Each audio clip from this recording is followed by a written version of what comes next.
My name is Rich Schmidt. It's November 6th, 2020. We're here on Zoom doing our first Zoom oral history interview for the Oregon Wine History Archive. This is Rex Pickett, the author of Sideways and Vertical and other amazing works. And we're so excited to have Rex joining us today. Thank you so much for being part of this, Rex. First question to kind of get started is just tell us a little bit about where you grew up and sort of your early education, early life. Well, first of all, thank you for having me as your inaugural Oregon Wine History. So I really appreciate that.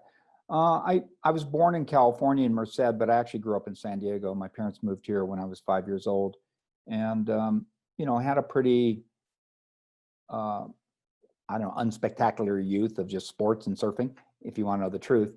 My father started doing a little bit better in business than I grew up in a very middle-class neighborhood. Not really the kind of breeding ground you might think for somebody who would go on to be a filmmaker and a novelist, whatever. In fact, what's interesting that you said this is that I'm writing my autobiography. It's called My Life on Spec. And I really got into this so much, it's now going to be 3 volumes, which and my ex-girlfriend, she joked, well, I hope other people are as interested in your life as you are, which got a laugh out of me. But, it was an unremarkable, childhood for the most part. But I think somewhere around 16 or 17, I got tired of kind of the surfer culture. Something in me saw my peers and my neighborhood chums looking like they were going nowhere in their life. And I started reading. Literature is what, I think a lot of people, growing up, they tried to play music. They wanted to do things. I had no facility at all with that. I had no artistic facility at all, but I fell in love with literature. I don't know if it was William Burroughs' Naked Lunch or D.H. Lawrence's Sons and Lover. It could have been anyway. And suddenly I fell in love. And then at age 17, right out of high school, I went to Europe with a friend of mine who was actually very smart and literary. And we spent 2 months traveling around Europe. And that really changed me. I saw the broader world, as opposed to this suburb in San Diego where I grew up and where things were kind of limited. Then I got very fortunate because I was pretty good in school. I always tested really high, but I didn't apply myself because I was always getting by my wits. I got into the University of California at San Diego, and that really changed my life. It's here in San Diego, but it's up on the university is up on the hill in La Jolla. And it was only 2 colleges back then. Now it's 6. And the Great Geisel Library, which is this extraordinary library, if anybody wants to Google it, and which is the main setting for my new novel to come out with Blackstone here in 2021, who, by the way, are in Medford, Oregon, of all things. It largely is set at Geisel Library. It's called The Archivist. And I spent so much time in that library. I was exposed to radical avant-garde cinema because a lot of professors, they drew them out from the East Coast, and it was really, UCSD was a magnet for this kind of these really high-level intellectuals who came out here, and so it was an oasis in San Diego. So San Diego was largely, back in those days, military, Navy. It's much bigger now. It's got high tech and everything, but back then it was kind of very provincial in some ways for a city of 500,000. But so the University of California at San Diego, to me, was an oasis of being exposed to great movies, being exposed to great minds, and I just wanted to go there. Some people are exposed to that. They don't go there. We talk in the wine world about having everyone you talk about who knows about wine usually has a wine epiphany. They drank a wine and suddenly that just changed them. UCSD it changed me. It completely changed me, and I just embraced it, much to the despair of my father, who wanted me to take over his Russ Pickett and Associates coin-op leasing business. He was big into the laundry business and whatever, and I didn't want to do that. And so I went to UCSD, and I guess, not to go into it at length, a couple formative things happened there. I became a special projects major. And so I was able to pretty much do what I wanted to do. And in fact, my diploma reads special projects, specializing in literary and film, contemporary literary and film criticism and creative writing. And that's pretty much kind of who I am today, if you think about it. And I made a couple of films there. They were non-sync sound, they were experimental films, but I had access to film equipment. So now I'm starting that process of learning how to be a storyteller. I also was writing. I actually originated the first literary magazine that UCSD had, and it went on for years, although I dropped out after 3 issues. And I met my ex-wife at UCSD, and you know, who's now the chair of NYU Tisch School of the Art Graduate Film. She won an Academy Award in 2000 for a short film that I wrote. That's another really long story, but that was very formative because I went to LA to go to USC Film School, and I didn't like it at all. And I'll spare you that, Jeremiah. And I dropped out, and so I really needed the support of somebody so that I wouldn't get sucked back into this. I don't know, this position my father had groomed for me that would have made me a very wealthy man, being the head of this, you know, coin-op leasing business. And he was the Whirlpool distributor for all of San Diego County. And I didn't want that. And Barbara, who comes from a family of means, you know, affluent, and she, you know, made it possible for us to stay in LA and make 2 feature films. So that was, we made those 2 feature films. It's not in the digital day, it's in the analog day. Took a decade out of my life, you know. But you learn when it comes to being a writer, when it comes to any kind of storytelling, because I was really, as a filmmaker, I was more of a writer filmmaker, where some filmmakers are really a director filmmaker, and some filmmakers like Alexander Payne, who did Sideways, he doesn't like writing. He's more of a director editor. He loves the editing process. I don't. I'm done with the film by then. You learn by doing, Rich, you know, is what it is.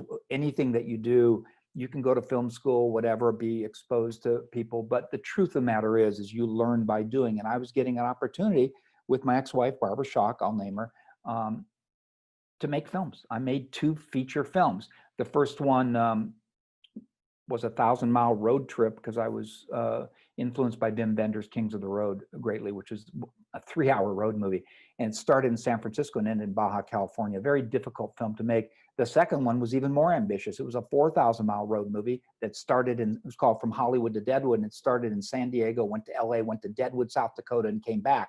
Now, we flew in between some places, but that took 5 years out of my life, that film. And I document it and talk about it a lot in my autobiography, so I won't go on about it. We were able to sell it to Island Pictures. They butchered the film and it bombed. And so here we are now, early 90s, and I'm virtually nowhere. Marriage is, I wouldn't say, you know, crumbling in that sense, but when you're in that pressure cooker making 2 feature films, and Barbara not only produced the film, she also starred in them, you know, and I wrote and directed them and was involved in post-production. It had a really deleterious effect on the marriage, even though she's an incredible person. I also felt like maybe she was starting to, as an artist, she was starting to colonize my unconscious. She'll hate me for saying that if she listens to this, but I needed to go in a different direction. And you'll find out soon enough why when we come to Sideways. And so when we get to the 90s, you know, I'm pretty much nowhere. I mean, there are other stories. I had a few writing jobs. I was the last writer on Alien 3, which was David Fincher's first feature film. And there's stories there. Ultimately, it was uncredited on that. And I had a few writing jobs, but my mother had a massive stroke in the early 90s. My younger brother took over her care. He stole all her money. And by the way, that goes to vertical, because that's he took all her money. It took 2 years. So I had to take over her care. And she ended up living for 9-10 years. My father died shortly before her. He had a massive stroke while undergoing a triple bypass. I know this is sounding pretty depressing. And I had to basically beg the hospital to, you know, pull his feeding tubes. But so 90s was a brutal decade for me. I mean, the 80s was pretty heady. I got to make 2 feature films, and I didn't live a luxe life. And Barbara and I didn't live that way. The money all went into the movies. But by the 90s, you know, I had my 2 movie shots, and, you know, Barbara and I had parted company, although we stayed friends. And she went to the American Film Institute to reinvent herself as a director. And in her first year, she had to make 3 films. Very hard to get into the director's program. And I wrote all 3 of her first films. So she was only one of 4 directors to get to be able to make a thesis film. And that was an original script I wrote called My Mother Dreams, The Satan's Disciples in New York. And it won the 2000 Academy Award for Best Live Action Short. But we have to kind of come back to the 90s here a little bit, after I was able to get my mother into an assisted living facility and sell her condo here, and realized that whatever modest trust fund I had been completely gutted by my younger brother.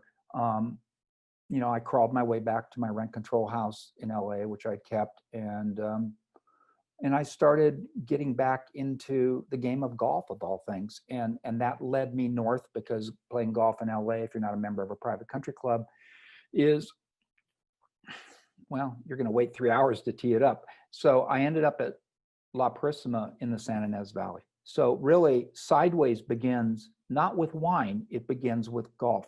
And it was a 2.5 hour drive, but when I got there, gorgeous course, hard. I mean, I was a 2 handicap, difficult, nobody on it. I go, my God, this is paradise. I thought the whole place was paradise personally. And at the same time, I was, I started going up more, like maybe every 3 weeks. And I would say, well, might as well stay overnight. So I would go to the Windmill Inn, which is in the movie, and backing up a little bit, as a writer, at least for me, and I'm sure other writers are like this, not all, but I'm like this. To me, everything is potentially an idea. It's really an idea for me. And so I'm discovering a place that I didn't know. It's 50 miles north of Santa Barbara, little known, wine region. At that point, it was just kind of an RV crowd, if you want to know the truth. Tasting rooms were, nobody was in them. And there was no tasting room fee. Of course, you can laugh at that now, but, and the Windmill Inn is now the Sideways Inn. And, I used to hang out, and I had to have a place to eat. So I went to the closest place, and it was Hitching Post, But meanwhile, I started bringing friends up, because it was a very beautiful, there was something very freeing to get out of LA. LA, as a writer, you're struggling. It can be very claustrophobic, and it can be very desolating and dispiriting, I guess is the better word. And I just get in my car on some Tuesday and just go, I'm getting out of here. And I had no money, but it was an inexpensive vacation. I'd get to La Purísima, I'd play 18 holes. That would free my head. The Windmill Inn was only $29.99 a night. And I'm a creature of habits. I always go there. I go over to the Hitching Post, and I'd get a burger and a Pinot, for $30. And what's wrong with this? But you start meeting people. And I started bringing friends up. And one week I brought up a friend of mine who was an electrician on my second feature film, Roy Gittins. And he's not exactly Jack, but he's much more like it. I tend to be the introverted thinking type, if we want to use Jungian typologies. He's the extroverted feeling type. And now I have conflict. And we went up there, and for 2 days, we went to tasting rooms, and we, got a little inebriated, or more than a little inebriated. And I made him laugh and cracked him up. And at the end of these, he said, Rex, you should really write a screenplay. And I came home and I wrote a screenplay, but it didn't work. I didn't show it to anybody. And backing up though, prior to that, I'd written a novel called La Purísima, and it was a detective novel. And I had lost my agent. He had died of AIDS. I mean, a lot of bad things happened in the 90s. It'll be, in my autobiography. But he came out from New York to be with Endeavor. It's now William Morris Endeavor, and it's a huge agency, to be their book to film agent. And that was a very crucial thing that happened. And I wrote this novel, La Purísima, and we couldn't sell it. So thus, if you watch the movie, it's Miles has a novel he can't sell. So I'm literally sucking the marrow of my own brain. I'm drawing from my life, and I've got this character up there, and I'm living, I'm borrowing money for rent every month. I'm 40, I'm nowhere. Truly nowhere. In the movie, they made Miles a school teacher, which gave him, some sort of income. I was not that person. I was literally dancing on the precipice. And at my age, what else was I going to do? I have a BA in special projects. That's not going to get me anywhere. Maybe an MA in English I could have taught or something. I did have a few credits. I'd made a couple movies. I was nowhere. And I've joked to people many times, if I could have afforded a gun, I would have shot myself. And so one other little thing, which is a wine thing. There was a little wine store close to where I lived. I lived in Santa Monica, but in the rent control part of Santa Monica. And the wine shop was on Montana Avenue. And you cross Montana Avenue, there's movie stars, there's wealthy people. And this little wine shop called Epicurus had a wine tasting every Saturday afternoon from 3 to 5. And I got to know the guy who ran it. And when the owner left, he started taking out his, his apparent unhappiness with his low salary on the owner's inventory. And so I learned his name was Julian Davis. He likes the story. And the wine tastings were fun, and they even got a little nutty, and the owner would leave at 4 and the wine tastings would go past 5 and they got nuttier, and he would start opening up, unbelievable bottles, and then he'd get really looped and go into the locked cases. But wine, the one thing about wine is, and I'll get back to the thing about sideways, then we can, I'll wait for your next question. But unlike literature and film, when it comes to, developing an aesthetic sensibility for literature or movies, there really is a democracy in the world. We can all afford to read War and Peace. We can all afford to, download, I don't know, Fellini's 8.5 and have a film sensibility. It really is affordable to all of us, but not wine. You want to know about Burgundy? You better have deep pockets. You better be a sommelier. You better be whatever. So wine, there's a kind of an elitism in it. And, I'm not trying to promote anything on here at all, but, coming out with this wine, which I'm so excited about, is I wanted it to be really inexpensive, but really tasty, because I'm really against that kind of elitism where your pocketbook buys whatever.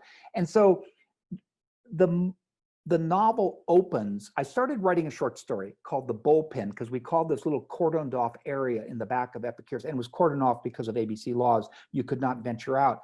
And the tastings, it was a core group of mostly guys, and some of them were very wealthy because they were coming down from north. And then there were people like me who were just looking for any kind of social outlet, literally, because I was so lonely at that time. And so, I don't know, I wasn't like a pariah in the industry, but I was definitely not, I had no social life at all. I couldn't get arrested, as a writer or anything. And La Prisma now it's not selling. And in the case of a novel, the rejection letters go, and they're really letters, they go to your agent, and then your agent sends them on to you, forwards them on, and puts on little things like, keep your chin up, Rex, but it's a slow morphine drip, Rich. It comes in over a period of months, So that Saturday was because I was so broke, it was my only social outlet. So I started writing a short story in first person from the point of view of a character named Miles Raymond. So it's me, basically, who goes to this wine tasting. And I just, I'm always writing. I don't wait for the last thing. And I'm writing it, and it's going to deteriorate or degenerate into a brawl. That was my idea, because people used to get into arguments there, but it was funny. They also used to over imbibe too. And I'll never forget this.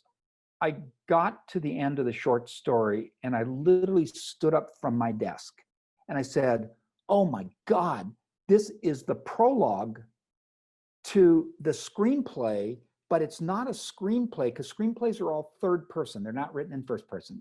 He did this, he walked here, whatever. Also, screenplays don't really have a voice to them. It's mostly he did this, he did that, whereas the characters are, they might have separate voices, but there's no narrator's voice in a screenplay. There just isn't. It's just the way they are. I said, this is the opening. Jack will come in and rescue Miles from this, and off they will go on this trip that I had tried to write in Sideways. Excuse me, actually it was originally called Two Guys on Wine. And as a screenplay, but it didn't work. It didn't work. I didn't even show it to my agent or anybody. And now I said, oh my God, this is a novel. So in a way with Sideways, it really started in the 90s when I started, because of the stuff with my mother and being dead broke, divorced, being nowhere in life, and starting to venture up to this place to just, get out of my head. I'm ideating all the time. So when people ask me how long it take you to write it, the moment I had that epiphany at the desk with that short story, and this was going to be a novel now, it only took me 9 weeks to write it, but it was really building in me at least 8 years, but really building in me more like 30 or 40 years. I was looking for, and it kind of, my second feature film has two characters who are a little bit like Miles and Jack in some ways. And it goes back to a lot of things, but I would say definitely starting from the time I went up there, I wrote a novel, La Prisma. It was a mystery novel, and it didn't get published. And in fact, it got close, by the way. Had it been published, they would have contracted me for the 2 subsequent books. They would have been the Raymond Savage book 2, Raymond Savage. There would have not been a Sideways, because I would have been happy to have staked out San Ynez Valley as a detective, the same way Dashiell Hammett staked out San Francisco, and Raymond Chandler in LA, and Ross McDonald, Santa Barbara. I would have had the San Ynez Valley. It was perfect. There's rich people, there's poor, you know what I mean? So that's all I was excited about it. We got very close with getting La Prisma published, but it didn't get published. I wrote that short story. I wrote the first draft of Sideways in 9 weeks. And then I was kind of scared because I just laid it all out. I said to myself, I'm in such a despairing place. If I don't make this funny, this is going to be a bummer. And I needed the comic element. And so I looked at it, I gave it another pass, and I gave it to a friend in the business. I don't want to name him because he's taken way too much credit. So I'm not going to even give him the courtesy of naming him here. And I was hoping maybe he'd option it. I mean, I'm dead broke, Rich, and he said, no, give this to your agent. That's all he said. So he loved it. And I gave it to another friend of mine, Angelo Pizzo, who wrote Hoosiers. And he used to come to the wine tastings, a high-end screenwriter. And he loved it. He just fell in. I go, God, this is great. So I gave it to my agent, who had come out to Endeavor from, New York, and took him about a month to read it, which isn't unusual. And then he loved it. But, then after he loved it, and I didn't think he'd like it because he went to Harvard. He's a gay man. I was almost afraid he's going to dump me. How could you write something so, whatever. They so loved it. Then I gave it to my ex-wife, Barbara, who now was winning awards with her film that would soon win the Oscar. And she told me to burn it. And she wasn't joking. And she says, Rex, would you stop telling that story? Makes me look bad. I said, no, you did. You told me to burn it. And in fact, a woman, I hadn't even had a date in 3 years. I was so broke. I had no woman in my life for 3 years. I'm not, when I wrote Sideways, I bared my soul. I might as well bare my soul here. This is who I am. And she, very smart woman, had a master's from Yale, arty, liberal, and she wanted to read the book because she kind of heard now there's this book out there, whatever, that some people there's some heat around it, as we say. And I said, sure, read it. And she came over to my place, and I mean, we hadn't been intimate yet, but there was an attraction there. And I'll never forget, this really smart, educated woman looked me in the eye and said, how could you be so personal? And she said it, scathingly. And I said, now I got defensive. I said, how could I not? Isn't that the definition of art? I didn't see her again for 5 years. The closing night of the New York Film Festival with 2,000 people at the Alice Tully Hall at Lincoln Center, but that's another story. And then another person had read it and told a friend of mine it's the most disgusting, vile thing she'd ever read. So when Barbara said that, it really hurt me because we'd been together for so long, and I really have a lot of respect for her creative opinion and her aesthetic opinion, and also she's had a lot of great constructive criticism on scripts that we had worked on, whatever, but obviously just wasn't her cup of tea. I think it was so personal, it was so revealing, and even though it's fiction and even though it's comedy. And so she kind of backed off and said, I'll come over and I'll help you with it. So she has my manuscript printed out, and I have to tell this story. And she comes over to my rent-controlled house where we live together. Now she's with a new husband, living in $1 million home in Hollywood. He's wealthy and whatever, blah, blah, blah. We live different lifestyles. And she's laid the manuscript out on the coffee table, and she's going through it. And of course, she's crossing out fuck and pussy and whatever. And I'm like, this isn't working and whatever. And she got to the scene in the movie, but it is verbatim adapted from the novel, where they have to go back to get Jack's wallet. And she had every page with a huge X through it. Take out, take out, take out. I went, oh my God. And I was so devastated by her criticism, because to me, I thought that was one of the funniest scenes in the novel. And today I'm different, Rich. I actually have more objective perspective. I'm more pachydermic, thick-skinned. I can take it more. But back then I couldn't. You have to realize I'm dead broke. It was the industry guy, was Angelo, was my agent, Jess Taylor. I'll name him because he was great. Were they all wrong? And I disappeared for 3 days. I mean, I didn't go on a bender, and I just disappeared. I wouldn't answer the phone. I was just literally was in a paralyzed state of depression. And then finally, my agent, I called him back. You're supposed to call your agents back right away, he said, "Where you been?" I said, "Well," and he knew Barbara actually, and I said, "Well, Barbara, she hated the novel, and she particularly hated that." And he talked me out of the tree. I said, "We can't go out with it. I'm not going out. I don't want to embarrass myself." And I said, "This could ruin my career." I think he said, "Rex, you have no career." you have no career. He said, "Besides, she's wrong. I love it." So there was this, it was really polarizing. The manuscript, Rich, it was very, very polarizing. And so it was a two-prong attack. So he's now in Hollywood. So we're going to go out to film people because it read like a screenplay, but we're also going to go out to the publishing industry as well. And I now have a new publishing agent because he handed La Prisma off to a colleague of his at Curtis Brown LTA. So here we are a year before, or 2 years before. I have no agent. I'm nowhere. Now I actually have two agents. I've got a publishing agent and I've got a book to film agent, but at Endeavor. Endeavor is powerful. It gets you to other people there. So my publishing agent went out with it, and he was met with vilifying rejection letters. Way worse than La Prisma. La Prisma, they were actually nice. The real reason La Prisma wasn't published, it was about two guys, an older semi-retired detective and a guy like me, a burned out screenwriter, who meet on a golf course, but then it ultimately leads into a mystery. And the problem is that 95% of mysteries are read by women. Who's going to be interested in two men who play golf? That's what he told me. He said, otherwise I love this novel. Seriously. But with Sideways, he just got, it was derision on steroids. I think one I remembered, this was just an oversexed screenplay, because it was a very dialogue and scene driven novel, whereas a lot of novels, have a lot of, flowery prose and, go on and whatever. I don't want to get into a sidetrack here about literature, because I read a lot of literature, and I read a lot of, very deep literature. I don't read commercial fiction, to be quite frank with you, but, maybe they thought it was, or maybe they thought it was, these two guys were too disgusting, or I don't know what it was. So he pulled it after about 16 rejections. He just pulled it because he had many more publishers to go to.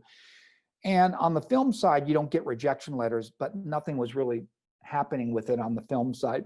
No one really got it. However, it's important to note, and I found this out retrospectively, is one of the submissions Jess Taylor, my Endeavor agent, made was down the hall at Endeavor to David Lahner, who was the agent for Alexander Payne. Alexander Payne now was coming off his second film, Election. Election now, although it wasn't a big hit, it made him inside Hollywood a force to be reckoned with. If he wanted to do something, good chance actors would work with him, good chance he's going to get the money.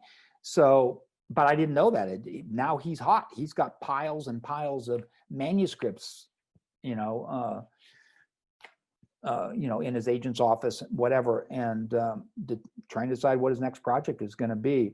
I only found that out after the fact, but 6 months into the submissions, it had been pulled from my publishing agent and my film TV agent, Jess Taylor. I saw him at a book signing, and he asked me to meet him there, and he had a very hangdog face, and I went over, I said, "Hi, Jess, how's it going? What's wrong?" He goes, "I'm leaving the business. They crushed my soul."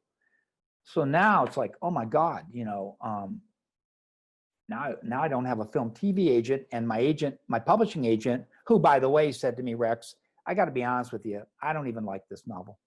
They can be, yeah, I don't even like this novel. Oh, great, Mitchell. Thank you thanks for the support. I really appreciate it. And Jess, the next day I saw him in Beverly Hills, and he was just so, his spirit had been killed, and he didn't make it. People don't realize it. Not all these agents are, successful. And I walked him to a psychiatrist's office.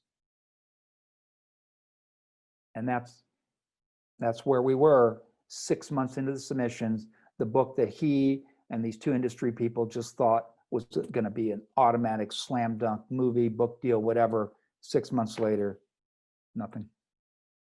Crickets. That's amazing. I'm going to come back to that. I want to mark that, but I want to back up for just a second. I'm curious.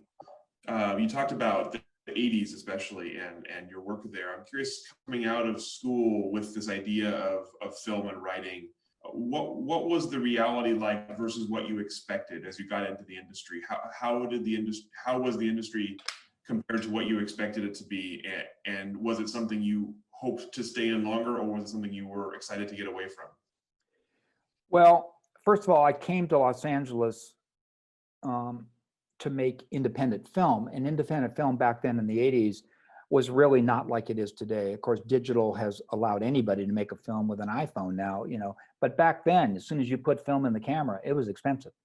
I mean, very expensive. A lot of people don't realize, even at famous film schools like UCLA, many films were never finished because if it didn't work in the editing room, where are you going to get the money to buy new? I mean, you buy that raw stock, you've got to process it. You have to make a work print of it to even begin editing it. You have to have all this equipment. So it was very, very expensive. And so I came up there not so much to get into the industry, but to make independent cinema, maybe be like the next John Sayles or Jim Jarmusch. These were, people who were getting some success, a little bit later, Steven Soderbergh. I'm missing some names in there, but, the real pioneers, if you want to know the truth, in the indie film world. So we're making, I knew all along that there was the possibility it could be an entree to the industry. You're always hoping that you're going to then, get representation, and maybe you're going to get a deal to do a Paramount picture or whatever. So I really hit, once Barbara came up there and we got married and she had a trust fund. Once she came up there, I realized that, that it was difficult on the second film because the first film didn't really make any money. It was sold to German TV, but it didn't make money. We had to raise money for the second film. So we were really doing it outside of Hollywood. We weren't doing the traditional route of writing screenplays, trying to get an agent like a lot of people are doing. No, we had our own resources and we were going to make motion pictures, and those motion pictures were going to get us in. I will say this, at the end of From Hollywood to Deadwood, before Island Pictures butchered the film, we showed it at the Mill Valley Film Festival, and to a really good reaction. And we got, not mind-blowing, but a good reaction, because the script was great, but it was handcuffed by, a number of things. One is it was overambitious. It was shot on over 100 locations for a budget of under $500,000 in the analog days. And you have to compromise a lot.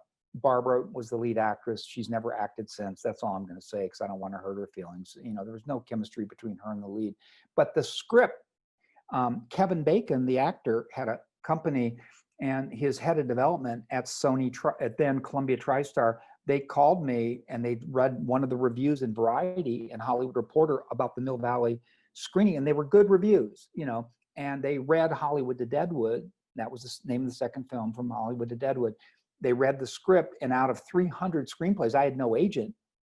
They called me in and they hired me to write a mystery. So suddenly now I've been hired, and Barbara didn't want me to do it. She says, "I can't believe you're going to write a script for Kevin Bacon. You're a sellout." I said, "Barbara, it's $55,000. It gets me into the Writers Guild." But I think she saw, in a way, a famous film producer. I had coffee with him 10 years ago. Just a casual coffee. He produced Elephant Man, Jonathan Sanger. I said, "How come you producers treat us writers so shitty?" He goes, "Rex," he laughed, and he goes, "Rex, when we hire you, we feel like we own you."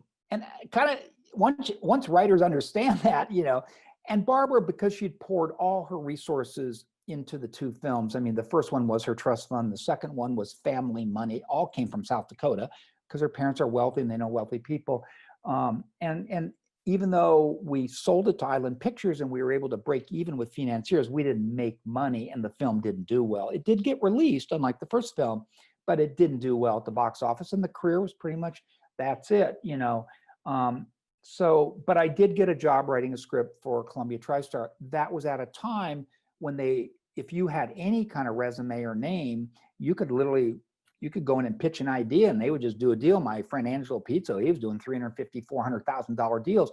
99.9 of these scripts never get made, but it's a huge industry, as well as TV is. TV back then, it's different today with streamers, but they would, they commissioned tons of stuff in development. It was big time money, and most of it was never made.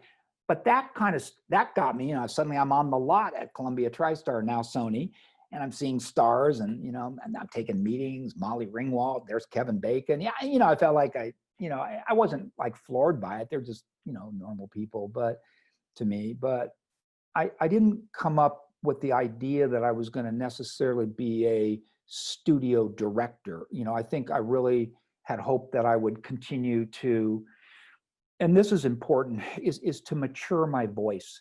I really was about my voice. And I think the one reason, the opportunity to write for Kevin Bacon wasn't going to do that. It was a job, but at least it got me into the Writers Guild. It got me an agent, because I didn't have an agent then, and even though he dumped me and I got my first lesson in agents or whatever, I think there's two things. One thing that most writers or filmmakers are always looking for when they start out, they embark, they leave college or whatever, is you want validation. You want somebody to legitimize you. And the fact that your, now ex-wife financed your movies, yes, they're real movies, and Island Pictures paid $650,000 from Hollywood to Deadwood. It's a lot of money back there in 1990. Really was for an indie film. I still felt like it wasn't me, it wasn't, whatever. So Kevin Bacon, that felt legitimate to me in some ways, but I saw myself as somebody who was trying to find my own voice in some ways. And I worked, but you do have to compromise. I wasn't trying, like a lot of people go to LA, again, back then, trying to get into TV. There's big money in TV. It's not in feature films, it's in television. And they just want to be on a staff on a show. And you're never going to remember them. They're never going to have a sideways. They can say, yeah, I was one of the writers on, I don't know, Friends. Oh, and do you remember season 4, episode 8? I wrote that one, but 15 other writers came in. You know what I mean? Yes, you're a millionaire now today, but you don't have anything that's uniquely yours. I always wanted something. I couldn't be part of that group. I wanted something that was uniquely mine, and I was willing to suffer for it. I was willing to go, I was really willing to walk to the edge of the precipice for it. And in fact, I did. Some people have early success and they burn out. I don't know. So the indie film career, it was 10 years making 2 films, Rich, 10 years out of my life, because I was in post-production on those films. And I don't want to go on about the stories, because I was privileged to have the opportunity to make them, and we were able to finish them. Many indie films were never finished back in the analog days. But at the end of it, that was the end of my directing career. To be honest with you. So, getting into Hollywood, yes, I got onto Alien 3, again, through Barbara. She was David Fincher's assistant. And then she went to become the head of development in New York for Joe Micklin Silver, who was kind of an indie director in the East Coast, but more successful. And they hired me, and I wrote an original screenplay about my mother and her stroke that was much beloved, and it never got made. And so, and by 95, I get my mother into a home. In 96, I'm nowhere. I'm nowhere. And also there's, it's less so today, but there's ageism in Hollywood too. You're 40 and you've never written a TV show, don't even bother. Where was I going to get money to make a third indie film? I was lucky to have 2 chances. But all along, to me, I was never going to give up. Somebody said something to me about Miles Raymond in Sideways, played by Paul Giamatti, because I love to ask questions because I feel so removed from it. I said, what is it about Miles you like? Because Jack is just kind of he's a character everybody knows, but Miles is kind of unique, and it's written in first person from the standpoint of him. So I'm not saying I'm unique, but I am that character in many ways. He said, Rex, he's down, but he's not out. And I guess that's who I was, down, but not out. I'm just going to keep fighting, keep writing until finally just somebody takes my rent control house away. And now I'm living on the streets. In fact, La Prisma, the novel, begins with a burned out screenwriter living in a tent at Halama Beach, which is up there in Lompoc. And he gets drunk out of his mind. He kills a wild boar, and they haul him in. I mean, but that's who I imagined I was at that point, living out of a tent. I actually saw myself in that place. So I'm always, it's not that I wanted to go there, Rich, so I could write about it, but wherever I go, I'm going to write about it. But I did learn with Hollywood to Deadwood, even though it's a mystery with two detectives looking for an actress who's walked from a film in the middle of production that takes them all the way to Deadwood, South Dakota, I did learn in there, there's humor between those two characters. And if I can create, opposites, from opposites, I get conflict, I get tension, I get humor, I get drama, and I can get resolution. And I learned that from Hollywood to Deadwood because the script is way better than the movie. It really is. And so for me, that was the life I chose. I didn't have a fallback. In fact, I've often said to people, I know this may sound a little bit, harsh. If you have a fallback, you've already semi-admitted defeat. Seriously. And I don't blame you. There are many times I would have said, if someone would have called me and said, Rex, how'd you like to come over and teach, indie filmmaking at a community college over here? I would have said, great, I need the work.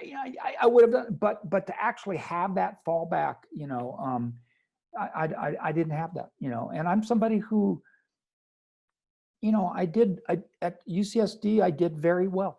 I could have gone, I got into USC graduate film program, and I dropped out of it. I could have gone to a lot of places that would have given me the degree and potential that I could have, if it didn't work out, I could have gone on and done something else with my life. But I always felt like, no, it's either this or I'm just going to blow my brains out. Honestly, that's how I felt. I mean, maybe not in any kind of tragic or depressive way, maybe even kind of in a black comic way, but this is who I am. This is what I wanted to do ever since I fell in love with literature and film, whatever. And I am going to find my voice. I'm going to find it. And I was finding it in different ways. I mean, Hollywood to Deadwood is sort of genre because it's mystery, and La Prisma is definitely genre, it's mystery. But Sideways is not genre.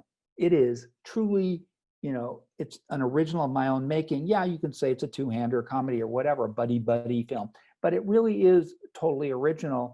And I think it's the blend of comedy, but then it's not just ha ha ha comedy. It pulls back to the, where it touches your heart and soul. So, I mean, we can get on this later, but we've done Sideways, the play.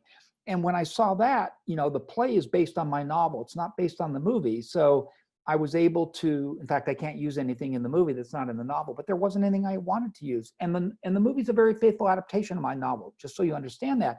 But the play now it's a pure distillation of my novel. And those actors are there, they're live. And we did it first at a 50-seat theater in Ruskin, and Ruskin Group Theater in Santa Monica. And I demanded we pour high-end wine every night for free. And they thought I was crazy. Well, I made that happen with one phone call. And it was actually the most, because the two feature films I made were very hard. When you write, it's very lonely. And then the rejection just kind of put the stake in, digs it in deeper. But to see that play and to see those actors come together and to have, we're going to only have 15 performances. So 50-seat theater, 3 performances. It ran 100 performances. Every one of them sold out. I was there every night. I mean, not inside watching the play, but I was there to see them come out at the intermission, at the end. And it just was so joyful, because we can talk about this later, but when Sideways finally was a movie and came out, as a novelist, I was peripheralized, even though it's a very personal novel. And Alexander Payne, who did the adaptation, was very faithful to it, and he won an Academy Award. So in essence, I'm behind 2 Academy Awards, but I don't have one with me. I try to tell people, but I wrote Barbara's Oscar-winning short, and obviously I wrote the Bible, the source material for Sideways. And but anyway, that's neither here nor there. I don't really care about that. But it was for me, when we did the play, I saw the timelessness of the story, of the characters, of the conflicts, and there was actually, the play has, and this comes from a famous director who did it at the Loyola Playhouse, Des McAnuff, and went to a 400-seat theater. He said, Rex, your play, I love the movie, but the play is richer and more emotional and complex. It has more heart and soul in some ways. The Jack character has more heart and soul. He's not such a one note, I don't know, sexual terminator. And Miles goes to kind of a darker place in some ways. And yet they're both still, it's still very funny too. And so I think I finally kind of found my voice. But then when the novel met with such rejection, and I mean hostile rejection, Rich, I mean, well, all my work is now literally just 4 miles from where I'm talking to you right now here in Del Mar at the University of California at San Diego in special collections and archives. I mean, it almost brings tears to my eyes because I left to go to LA with 5 boxes of writing. I never had kids in my life, nothing. And back in 2012, they said they would take my work. I came back with like 50 boxes. I left with 5. I have a friend come, literally, that's all I did. And, it's mostly, it's obviously a lot of manuscripts and discs and some films and whatever, but, I'm getting off track, but that was the genesis for my novel, The Archivist, because the woman who did who archived my papers, she spent 8 months. She read all my journal entries, and I finally met her at a faculty club dinner. I said, and when she told me that, I said, my God, you know me better than I do. And so we've gotten to be, really good friends and close. And she became the inspiration for The Archivist, which is back to a little bit more of a mystery, but the main characters are women. And it's a project archivist who comes in to take over for a predecessor who's died. And through the course of, she gets into the dark archives and she discovers a treasure trove of love letters between her and this famous author who they were doing, processing the papers of. And so, and it's been long and in the process, but going all the way back, and so I just wanted to get into a different world than just wine and whatever. But, doing the play was really, and the movie too, were huge validation that I really went my whole life and never really had. How long can you hang on? Is what I tell a lot of people. Ask me, Rex, what's the secret? Or, got any advice for me or whatever, and, how long can you go without giving up? I mean, this is no life. And it's not like I had any choice. I mean, when I was writing Sideways that 9 weeks, I mean, I had process servers knocking on my door at 6 a.m. Not every morning. They were pounding on my door, trying to, deliver a lawsuit from a past debt or something. I don't answer the door, of course. But when I was writing, I just kind of, I lifted up.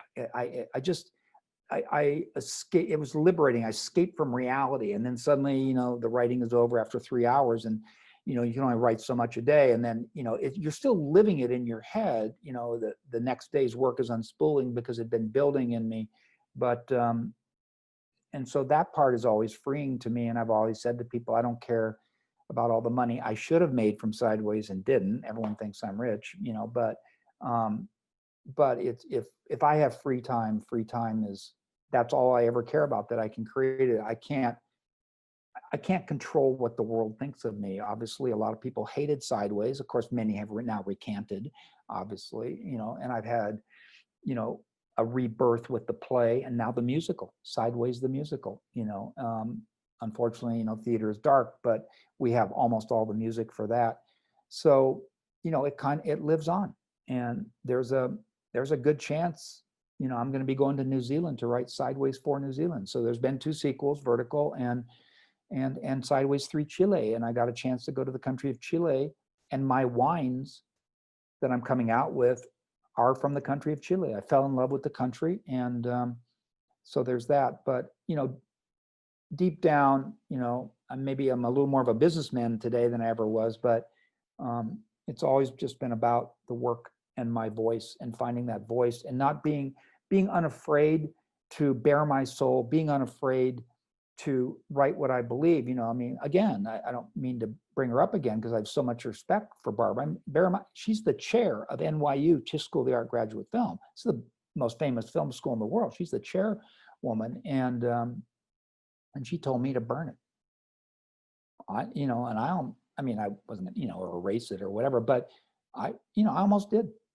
I felt devastated by that critique, and I almost took out a scene when, if we continue the story, is that after my agent left the business, I was really nowhere. So his successor took me on, but there wasn't the same kind of enthusiasm. I had two other people pushing it, Angelo and the other guy whose name I won't mention, but nothing had happened with them. And there's a lot of interest that had been lost. But meanwhile, the unpublished manuscript was sitting in Alexander Payne's agent's office. And he had an assistant, Brian Beery, who's a really smart guy, and he doesn't get any credit. His name isn't mentioned. And about 10 months to a year after my agent who left the business had submitted it, saying, you've got to read this, this would be great for Alexander, Brian Beery read it. And he went nuts for it. And he gave, all this is happening without my knowledge. I mean, I'm like, I'm, thinking about, the, hunting departments and sporting goods stores. And, meanwhile, this is going, and so this is now after the fact, but he gave it to Alexander with a ringing endorsement. Alexander Payne never would have read an unpublished manuscript back then. He's being offered big time money to do big novels, and the corrections by Jonathan Franzen and other, he turned them down.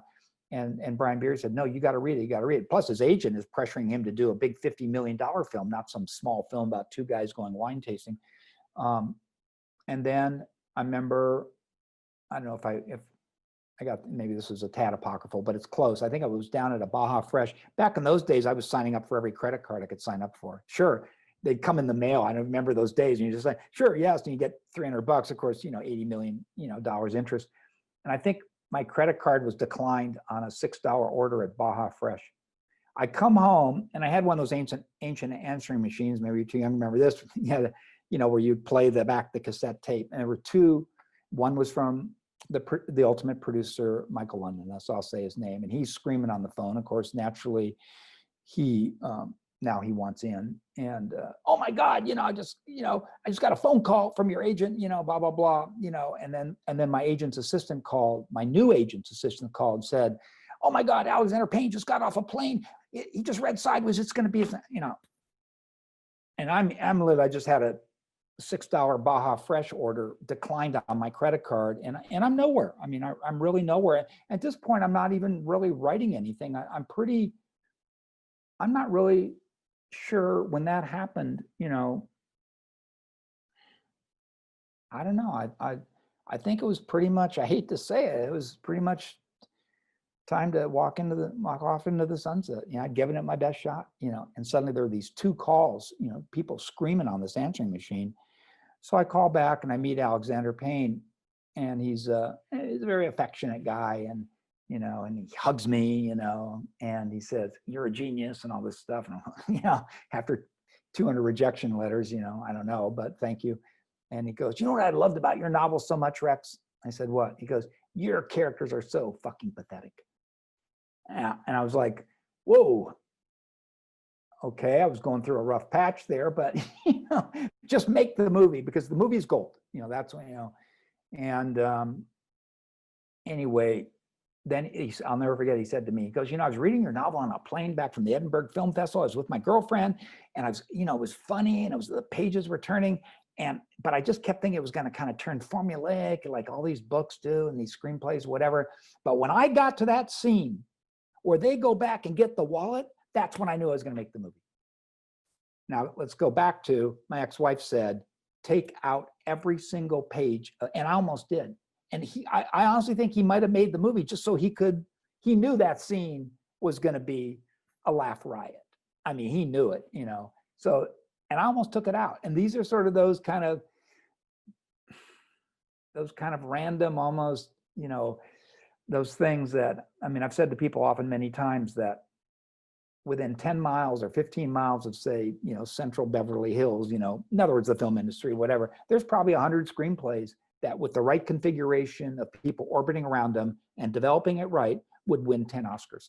But for whatever, fickle reason, they just didn't get made, and here I am suddenly, and I've got one of the hottest directors saying, I'm going to do this, and so Alexander and I, he said he wanted to do it as like a little $2 million film, shoot it in Super 16. I'm going around, right, been there. But we took a trip together up to the San Ynez Valley, and, we really hit it off, and he just loved it. But unbeknownst to me, of course, he's got other projects, he's not talking about those because he doesn't want to, disillusion me. And so, I thought we did a deal in early 2000, in January 2000, with Artisan Entertainment, who were cash rich from the Blair Witch Project, which had made them millions of dollars. And it was front page, Daily Variety, Hollywood Reporter, Pain Goes Sideways. So just think where I was at, say 6 months ago. They had optioned the book for very little money, $12.5. But even that for me was good. And front page trade news, Daily Variety, Hollywood Reporter. So my publishing agent, I still have him, Mitchell Waters, not anymore, but back then, the guy who hated the novel, he suddenly goes out with the novel. My God, your front page. Guess what? Everybody rejected it. Yeah, I'm on the front page of the Daily Variety, Hollywood Reporter. It's going to be a movie. No, they still rejected it. And he pulled it again, And in fact, Sony Publishing of Japan bought it based on those trade articles. And I thought I was going to be the only author whose book would be published and he wouldn't be able to read it. That's actually, I said, fine. And they bought it for 20 grand after fees and everything. I got 15 grand, but that was a lot of money for me back then. I was living in rent control Santa Monica, and I had roommates for the first time since college. It was just a horrible period. Even still, then the boom, so all that excitement, I think it's going to go into production. That's January 2000, March 2000. I get a call from Alexander Payne, and he starts out casually. Oh, my girlfriend and I are going to go to this restaurant tonight. I want to ask you about some wine recommendations. Oh, great. Good to hear from you, Alexander. And oh, by the way, I got to tell you, Jack Nicholson changed his mind, and this little script I wrote called About Schmidt, he now wants to do. Imagine, Rich, you're walking down the street and you're texting and you hit a light post. Or you're just sitting there and suddenly someone comes up behind you, just because I know film, and I know that, oh my God, this is going to be 2 years of waiting. You have pre-production, production, post-production, editing, and then obviously the release of the film, all the marketing, the interviews, and everything. 2 years. And it was exactly 2 years. They kept re-upping the option. I met a nice woman who was an attorney, and she had a good paying job. And so came in. And so now things got a little better.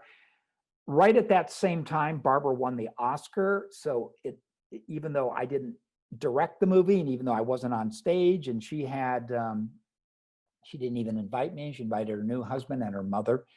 Whatever, good. That's very sentimental. But but she knows where her bread was buttered on that one. I wrote her Oscar speech, and that was a big deal. I was at a party, and I literally, because you have to remember, 10 years of making those films with her, and we didn't succeed, even though we sold but we sold both of them, but they didn't succeed. And then, of course, the 90s with my mother and all that stuff that I've been telling you about. And now in 2000, there she is in front of 50 million people, and when Jude Law and Cate Blanchett called out her name and they hand her the Oscar, I fell to the floor crying. And I don't cry very often. And the last time I cried was when I saw my net profit participation statement from Fox Searchlight. But that's another story. So, it was a big moment. So, it got me I changed agents and was getting more meetings. It wasn't like really leading to a lot of work, but there was also a lot of, bear in mind, Alexander had optioned Sideways. And even though he went off to do About Schmidt, agents can still say, he's got a project with Alexander Payne. He just won an Academy Award for a short, you know what I mean? So you feel like you're back in the game. You feel like you're relevant again. That was a huge moment, but people don't realize how many years it took me to get to that moment. I don't want people to feel sorry for my suffering, because the loneliness, is I just think that goes with the territory. That's, that's what I sign up for.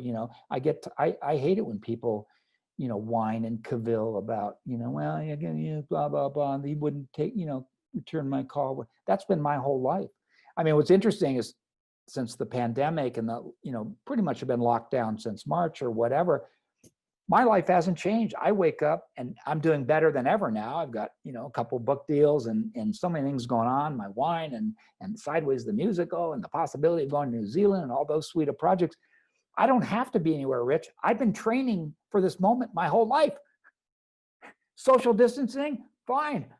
No one would come close to me. They wouldn't get near me. Great, I don't have to go to a job.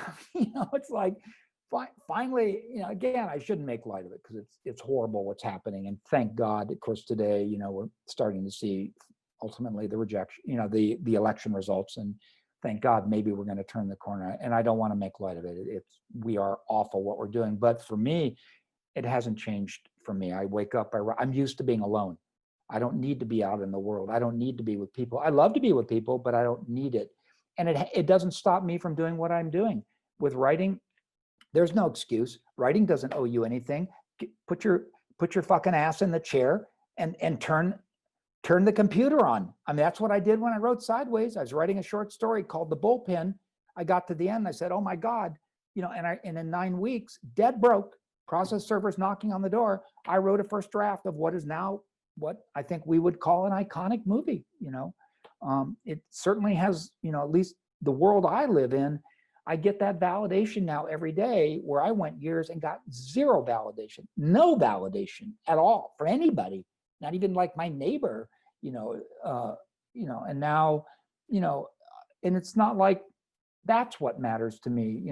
I think what matters to me is that I set out on a path to be a storyteller, whether it be through film, and that didn't work out, or through writing novels and wanting to touch people, wanting to touch them in a way that they would respond and say, God, I get this all the time, God, Sideways, that's one of my favorite films. I love that film, whatever.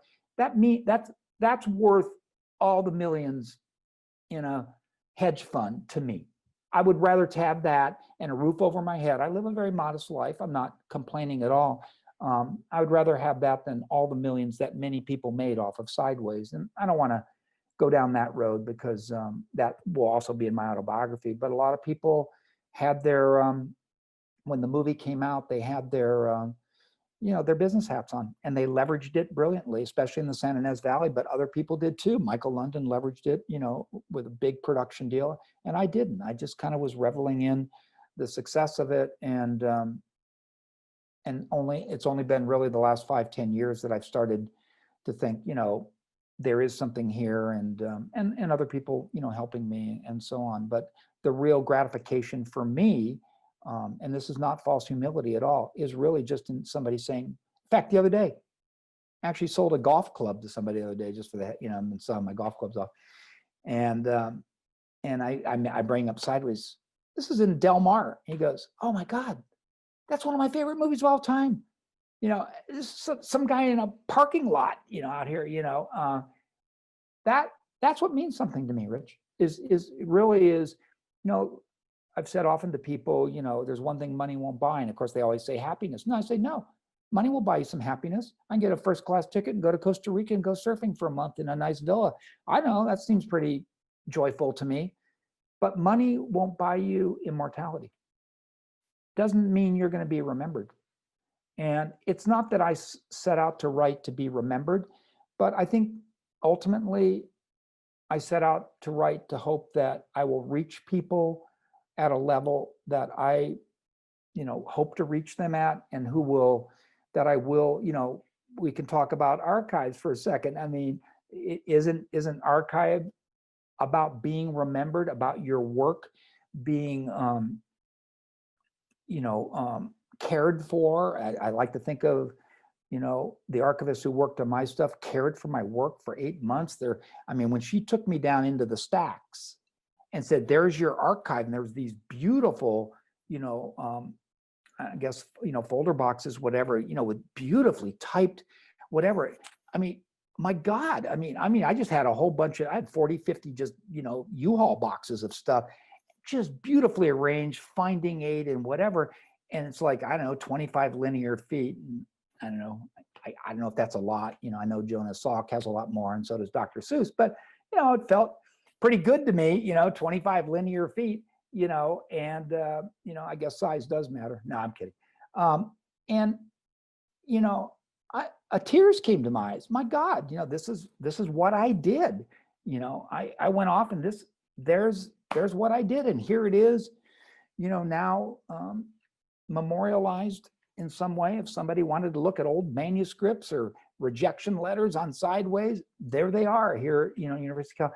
And so, I guess has brought me a sense of serenity, that I did do something that was meaningful enough or memorable enough or whatever, that they, yes, it's my alma mater, but that they would ask me to, have my work next to Dr. Seuss, next to, I don't know, some pretty famous poets and stuff. What an honor.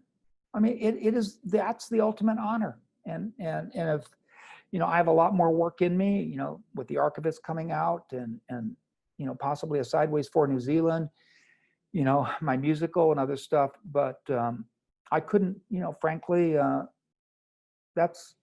couldn't have hoped for more, and a lot of it was lucky when it came to Sideways. Just the fact that my agent came out from New York to Endeavor. Without that, the book never gets to Alexander Payne. Honestly, it doesn't. If Brian Beery hadn't been his assistant, let's say he'd had an assistant who was my ex-wife, who was that kind of, she was at that, if she was actually higher level in development than he was, she might have read it and said, no, you don't want this. This is a piece of crap, because she thought it was a piece of crap. So there's a lucky thing there. You have to kind of keep doing it. You have to be there to get lucky. The famous golfer Ben Hogan once was asked a long time ago, do you think golf is a game of luck? And back in those days, people thought, it wasn't really an athletic sport. It was a game of luck, which is a joke now. And Ben Hogan, of course, knew this. He looked, the guy practiced 9 hours a day, and he looked at her and said wryly, well, you know what? The more I practice, the luckier I get.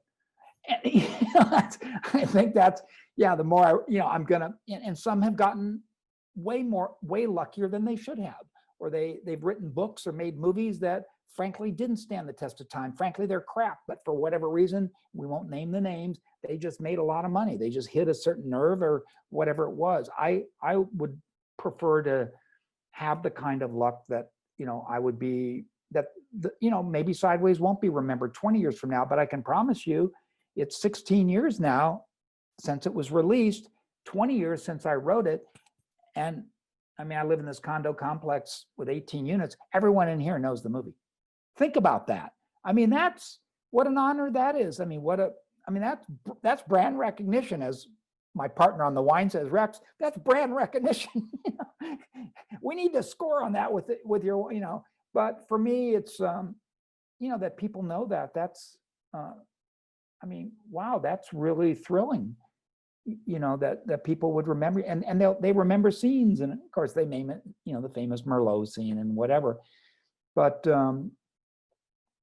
I don't get tired of it. I don't get tired of being nice to them. I don't get tired of, writing. I'll be happy, excited to write Sideways for New Zealand if it happens. It's close, but we'll see. Knock on wood. Here. I wrote Vertical, which goes to your great home state of Oregon. In fact, comes right to McMinnville.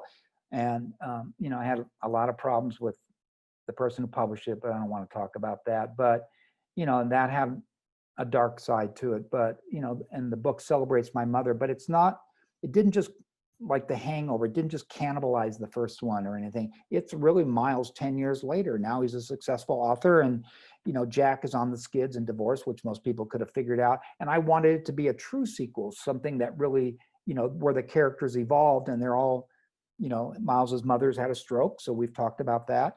And he, she wants to be with her sister in Wisconsin, and he gets offered to be the master of ceremonies at the great International Pinot Noir, celebration in, McMinnville, Oregon. And so he, right up where you are. And so he hatches a plan to rent this, handicap equipped ramp van and pile in Jack and his wheelchair bound mother and a pot smoking Filipina nursemaid, and they take off on this crazy road movie. And of course, one of the questions I get asked a lot is, why wasn't it made into a movie? And and that's kind of a long answer, but I've been talking a lot, so let's have you reel me in, Rich. I can do that. So many questions. So I'm curious at this point. You just talked about kind of the delay, the about Schmidt factor and delay. When Sideways does come out, you've created this entire incredibly personal piece of art to you that has been already polarizing even before it was published. Tell me about your reaction to seeing it on the big screen and the kind of the initial reaction from those around you and kind of critical reaction and what it felt like to finally see it realized. Well, there's kind of two answers, but I'm going to give you the more upbeat part of it here. But so, we're in post-production on the film now, so we could talk about the shooting of it and pre-production, other things, but let's just talk. We're in post-production now. So they're doing, what are called focus screenings. They're showing it to people, and so you're already getting a sense that you have something here. People are really laughing and whatever. Alexander Payne he had final cut. No one was going to tell him how to cut it. Unlike my second feature, From Hollywood to Deadwood, they came in and cut 20 minutes in an afternoon, just ripped it out of the film. In fact, they gave him an extra 3 minutes because it was playing so well. Then, so the first screenings before the release of the film were at the Toronto Film Festival. There were 2, and I wasn't invited. That's the dark side. Things I was invited to, things I wasn't, which is all I have to blame Michael London for. But that's, what happens when you have a success. There's a lot of, there's a lot of spotlight hogging. There's a lot of credit grabbing, and it just, to me, it's just unethical and whatever. But they will do it. They will take advantage of you. But on the joyous side, look, I get phone calls out of Toronto, 2 screenings sold out. People went bananas. They now fly to Santa Barbara to do a huge premiere at the Arlington, which is a 1,500 seat theater. Of course, it's it's sold out, invitation only. And so that's the first. I'd seen it twice with only maybe 15 people and 50 people. And I got a sense that something was there. I mean, yeah, I'm looking at myself on the screen, admittedly fictionalized, but, I am looking at myself on the screen. It's not easy to do. But the screening in Santa Barbara, the audience went nuts. I mean, beyond nuts. When they're laughing like that, especially, again, the wallet scene, thank you, Barbara, and thank you, Jess. I mean, the laughter was so outrageous, you couldn't even hear dialogue for 2 minutes after. So whatever qualms you might have about, they've, taken your life, this thing, but you have to understand, it's not like I'm, it's not like I'm ashamed at all. I mean, I bared my soul. I mean, in a way, it's if I write a cop movie or something and it's, and it's made and it's not any good or it doesn't get a great reaction, so what? I just wrote a cop movie.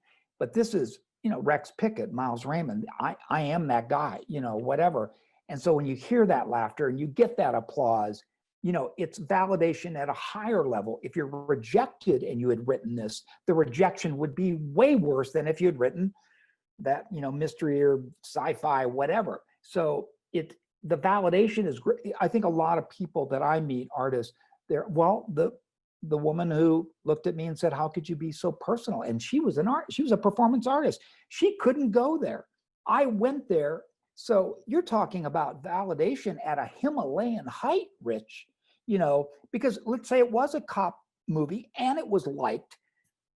It's cops or whatever it is. I mean, yeah, okay, it's making money, your agent loves you or whatever, but this is your soul on the screen. You've torn something from your soul. That is me sitting on that bench there going, my life is, it's all over after he finds out his novel's not going to get published. I mean, yes, it's fictionalized and whatever, but that is me up on that screen, beautifully portrayed by Paul Giamatti. I mean, he really, he nails it, I mean, again, different than me in some ways, but like I've said many times, I've joked that, in anyone else's hand, Sideways, the novel, could have been two guys doing Jello shots in Cabo.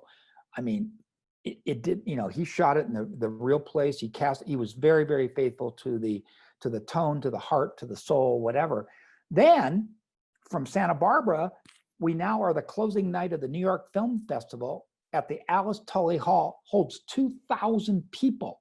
It is the closing night of the New York Film Festival is the plum spot, the opening and closing night.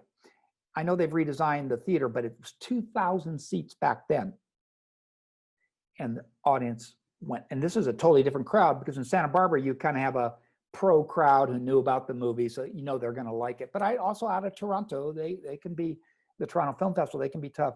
This is a New York Film Festival, and they just went nuts. So at that point, you know, you're pretty relaxed. You know you have something. Now there's the critics, and one after another. You know, I go to Metacritic. I don't use Rotten Tomatoes. 100, 100, 100. I mean, every day is Christmas, Rich.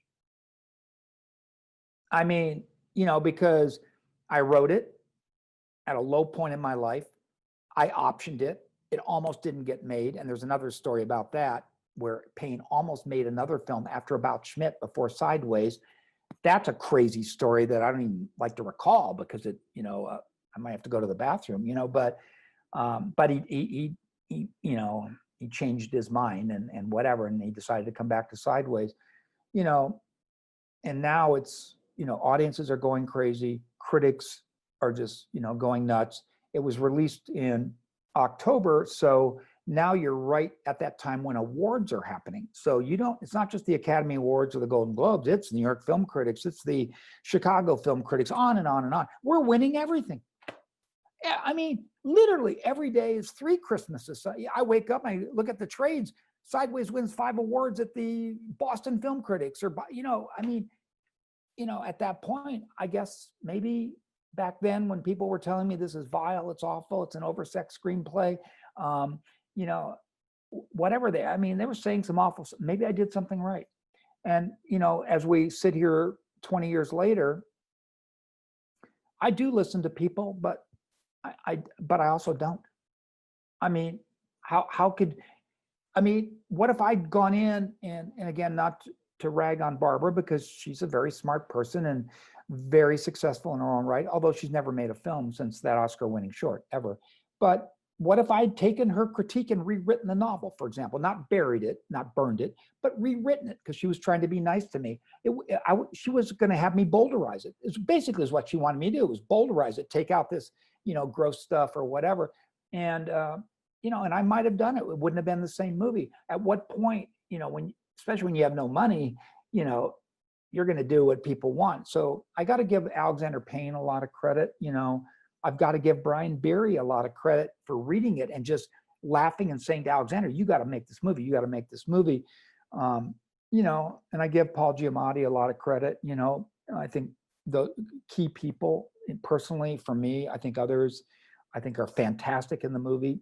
Could they have been played by somebody else? Yeah, but Paul is key. Alexander is key, because he gets wine and he gets my sensibility with some shadings, but we won't go there. But like I said, he's 90% faithful to that. And now you're winning over 350 awards, when literally 3-4 years ago, honestly, I should have just shot myself. Not out of incredible depression or anything, just because I'd given this life my best shot, no pun intended. It's time to exit. There's nothing else for me. That's how I thought, honestly. In fact, La Prisma, like I said, opens with a burned out screenwriter who's basically trying to kill himself. That's how it opens. And even Miles in the novel, in Sideways the novel, and this is in the play, but it's not in the movie. It probably would have been too melodramatic in the movie, but after he finds out that his book's not going to get published and he drinks from the spit bucket, the next scene is he goes to the beach and tries to drown himself, and Jack drags him out of the water. That's actually in the play, and it's a powerful moment. Again, it would have been melodramatic. I think Alexander made the right move. He just had the two of them sitting on the beach, and they have kind of a melancholy, you know, kind of talk about, well, you know, it's just, you know, my life's over or whatever. But that's who I was. And suddenly now here I am 3-4 years later, and, you know, 5 Oscar nominations, and we win for Best Adapted Screenplay, which went to my heart, of course. And I did get invited to that, but I didn't get to sit with the sideways crowd, you know. So there are the dark sides. Or the New York Film Festival. I found out there was a party upstairs for all the above line people. I was invited to the movie, but not to that party. People excluding you, you know, and that was all Michael London, who is going to take a huge hit in my autobiography, because I handed him Alexander Payne on a silver platter. He did not option the book, and he just lied and lied and lied. He's, you know, and took credit for a lot of things, and, you know, and that's, you know, when you have, you know, failure is bad because nobody wants to talk to you and nobody wants you in their life, and it's a very lonely place to be. Success is everyone now tries to manipulate you, and you have to be on the qui vive for that. And I'm just celebrating and doing my thing, and, you know, a lot of people were taking advantage of me, but I don't want to dwell on that, Rich, because, you know, like I said, when the movie came out in October 2004, I mean, literally through to the Oscars, every day there was some rewarding kind of thing happening. It was just unbelievable. And so that's the long-winded answer to your question. I mean, I wasn't just validated, I was validated every day. You know, I'll tell you one thing that is, Peter Rainer, one of the great film critics, wrote for New York Magazine and then Christian Science Monitor, and he was talking about Alexander Payne's first three films, Citizen Ruth, Election, and About Schmidt. And he's basically a satirist. You know, he tends to kind of put people at arm's length, poke fun at them, you know, whatever. And he's talking about that. But he said in his review, which was a rave review, he said, but in Sideways, Alexander Payne traded in his sarcasm for a soul. And I love that line. Now, of course, you know, at the risk of immodesty and whatever, I've joked to people, I wish he would have said, but in Sideways, Alexander Payne traded in Alexander Payne for Rex Pickett. But, you know, that's asking for too much from a film critic. But in a way he did. That was my soul. But give Payne credit, though. It's not like he was forced to put my soul up on the screen. When he first said to me, you know what I loved about your character so much, they're so pathetic. You know, he could have made them two pathetic guys in some other weird wine country he can do whatever he wants to that novel. He can create whatever he wants. No, he honored that in some ways. I will tell a little anecdote, because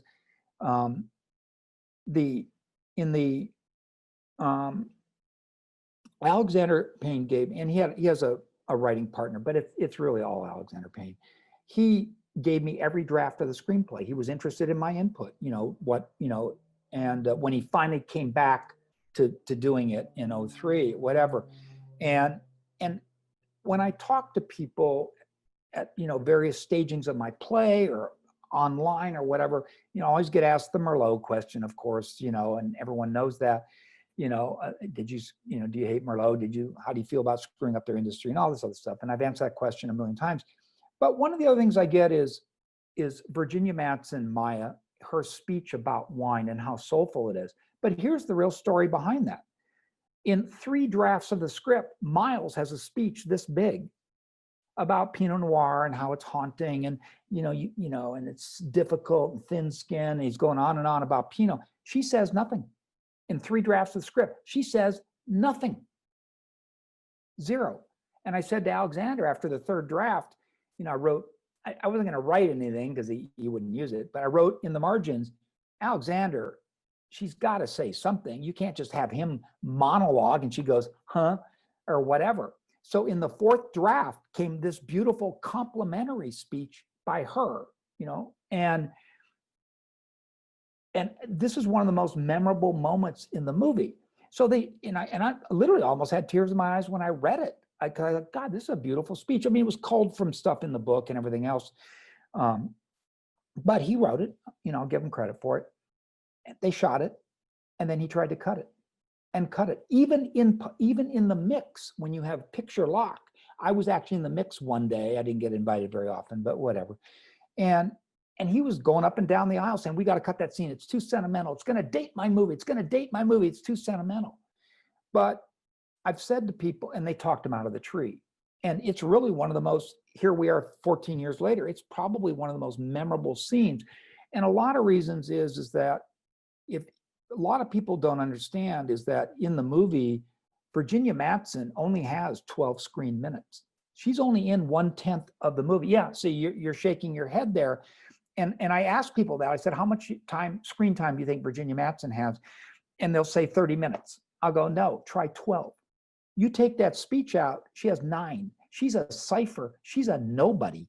I mean, she's literally just, yeah, I mean, she's nothing, in that movie. That speech, though, gives her an inner life. It's so much, often, who was the Howard Hawks, famous filmmaker, once said, a great film or a good film is 3 great scenes and no bad ones. And, when you think about it, maybe there's more than 3, but there are a lot of, but that is a great scene. Not only his speech, which sets it up, but her speech, it's soulful, it's erotic, it's a come on, but it also, it shows how knowledgeable she is about wine and whatever. And bear in mind, Sideways has a lot of, women, fans. And I think without that moment, which wouldn't have been in there had I not pushed him, for it. And even then he wanted to cut it. He thought it was too mawkish, really. I mean, my God, Alexander, if you, earn the sentimentality card, play it. Don't just, drip it out, throw it out there because, because you can, you're just trying to be, schmaltzy or whatever. I mean, literally, if you've earned the card, play it, and he did, and the rest is history. But I think for women, that scene really cements for them, a character that they can identify with, because up until then, it's pretty much a buddy picture, and bear in mind too, another kind of little insight is the novel's written in first person from the standpoint of Miles. You can't go anywhere that Miles doesn't go. That's it. That's the laws of literature. In film, you can. You could go off with Jack and Sandra Oh, she changed her name from Tara to Stephanie, but we won't go there. You could go off with him, but he never does. If you watch the film again, which I know you said you did, Miles Raymond, Paul Giamatti, is in every single scene of the film. It stays in the first person. So that makes Sandra Oh's character a de facto tertiary character. You follow me? And so that's why she gave herself a motorcycle and a name and a kid, which is not in the novel. And of course, she was married to Alexander, so she got away with that. He wouldn't let anyone else get away with that because he's really very controlling and in a good way. But anyway, it didn't hurt the movie, but for Virginia, because Miles, Paul Giamatti, is, it is from his point of view, she's a true secondary character. So, but if you take that speech out about wine, she's really a tertiary character. I mean, and bear in mind, once she finds out about the wedding, you don't see her ever again. But in the play and in the novel, she shows up at the wedding and there's tears in people's eyes. I'll play that card if I earn it. He wouldn't do it. In fact, actually, the screenplay always ended, for those who remember the movie, it always ended with Miles. It's a couple months later and he drinks, his Cheval Blanc in a Burger King, whatever. That's not in the novel, but that's fine, and then he gets one voicemail on his answering machine and it's her leaving kind of a heartfelt message and the screen went to black. That's how the script ended.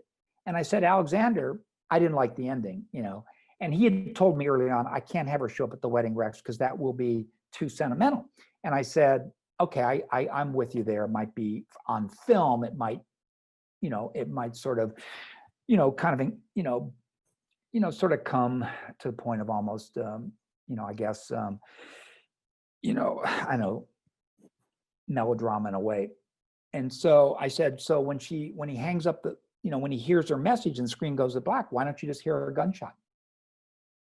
Yeah. And I was joking. But he heard me. So then he, in the 4th or 5th draft of the script, he wrote in Miles drives back to San Ynez in the rain. So we know it's a different season. He really thinks through that and knocks on her door. So he kind of met me halfway there.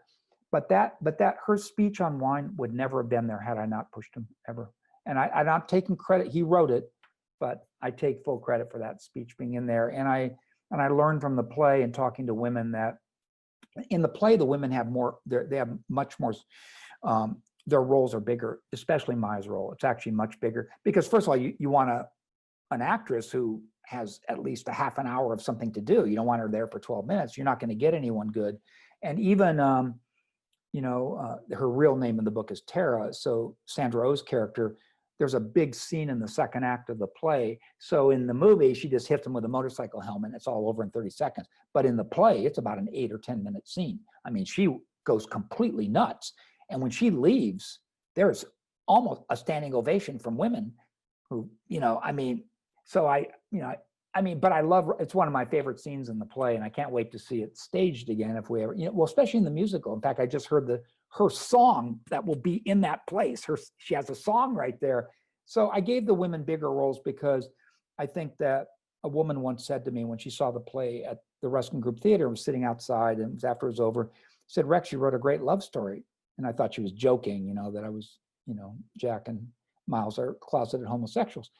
And I said, "What do you mean?" She goes, "Well, Miles and Maya." And I thought, because she had such a kind of a small role. And I said, but it's something hit me, because she'd seen the play. So they are bigger in the play. So in the musical, their roles are even bigger, especially Maya. She has 5 songs, 3 duets and 2 solos, Maya. So go back to the movie now.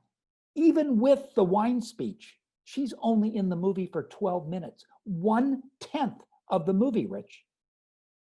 And you take out that scene, and you would think she was only in the movie for 5 minutes, because the scene is, it's kind of like Anthony Hopkins in Silence of the Lambs. He won the Oscar for Best Actor, but he's only in the movie for 18 minutes. But those 18 minutes are so powerful. It's like the whole movie. In fact, he really doesn't even qualify for Best Actor. It's really supporting actor, but they put him up because they thought he would win, and he did. There's no rules about that. So that's how powerful those moments are. And again, not that it's lucky. I didn't want to anger Alexander, but when I read the script, that's just naturally what I thought. She should have something to say here, and those are, there's other little stories too, but those are some of the little things that, I wonder what the movie would be without that speech, because people, especially women, bring up that speech a lot. And I'm going to take credit for it being there. And I'm grateful because it's also given me inspiration, and has, with the play and now the musical, has made me make it. It's really, the musical is as much a love story between Miles and Maya as it is a buddy thing about, having to part company and one's going off to his wedding. It's real. Those stories are equal now. So my question for you is, after all this, is it a wine story? What is the role of wine to you in Sideways? Well, for me, like I said, I started going up there just to play golf and get away from my shitty life in LA. It's as simple as that. I mean, I just had to get out of my head. And then I discovered it was wine country, and I was also going to these wine tastings at Epicurus. So I'm not sitting there saying, oh, wine is going to be a great metaphor. And of course, people have since written books, and critics have said, they're going sideways in life, or, and sideways really is just British slang for being, a little tipsy. But, to me at the time, it was, I've always been somebody who has to be really passionate about something, whatever it is, movies, writing, wine, whatever it is, really just, and I wanted Miles, his life is such a wreck. And it has, it's literally like a trap door is about to spring beneath him, and he's about to be in free fall to nowhere. I mean, truly into nowhere. And I want him to believe in something. He doesn't have a woman in his life. He's divorced. He's in the novel, at any rate, he's living completely on the edge. I mean, so on the edge, he has to, pinch a few hundred from his mother, which I've gotten a lot of, blowback from that, but whatever. I wanted him to believe in something, and people all want to believe in something. Sometimes it's the wrong thing. It can be, a cult religion that ends up being crazy, or it can even be, let's not go into politics, a president who's a nut job. But they want people, there is a need in people for a belief system, and I want him to believe in something. So to me, that becomes, he's going to take his friend there. This is something he knows. And, but I'm not, when I'm writing, I'm not thinking about all these things that, I'm just thinking story. I'm thinking about, something, you know, about, you know, opening myself up in a way and letting you see inside who I am. And part of who I was then, and today too, but differently, but part of who I was then was someone who was just, beginning a passionate love affair with wine. And so I wanted that to be a part of it.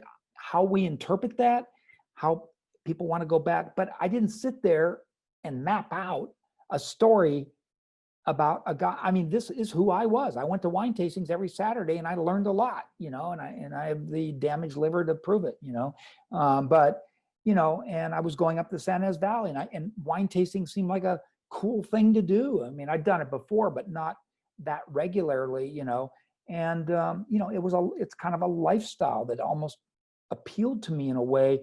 But I mean, we now know after the fact that it was really, integral in some ways to the success of the movie, I suppose. And it's also to the wine industry, how they've, glommed around it. I mean, there's probably never been a, movie, there's never been a movie like that. And there probably never will be a movie about wine. There have been some others, I don't want to name them, but I mean, Sideways is the definitive wine movie, because it's not just a recreation of an event that wasn't done well or some other, whatever. I mean, it came from inside me. It's who I am. So wine is just, to me, another character, but the main character is me and my voice. This person who is living on the edge, who's struggling, and he just so happens to, be into wine because it's a release for him. It's an outlet.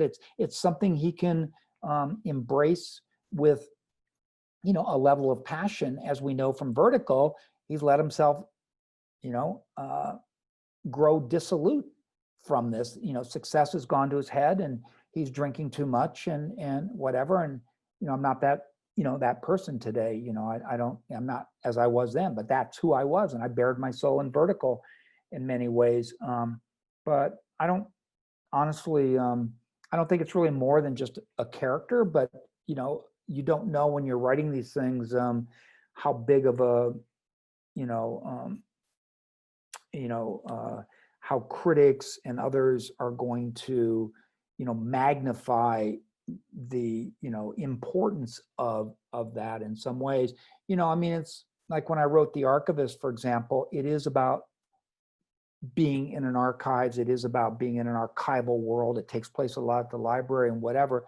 But I was really in that book, I was more interested in the tragic love story, and then a project archivist, a young woman who kind of comes of age, and ultimately her predecessor maybe didn't die by suicide. Maybe there was some foul play, so it's really kind of an adult Nancy Drew in some ways. And yet people could say, oh, are you really into archives and everything? Well, I am in the sense that I do know somebody, and my work is in an archives, but it's a setting, it's a background for me. So the San Ynez Valley is a setting, it's a background, and it's about wine. So I have to kind of,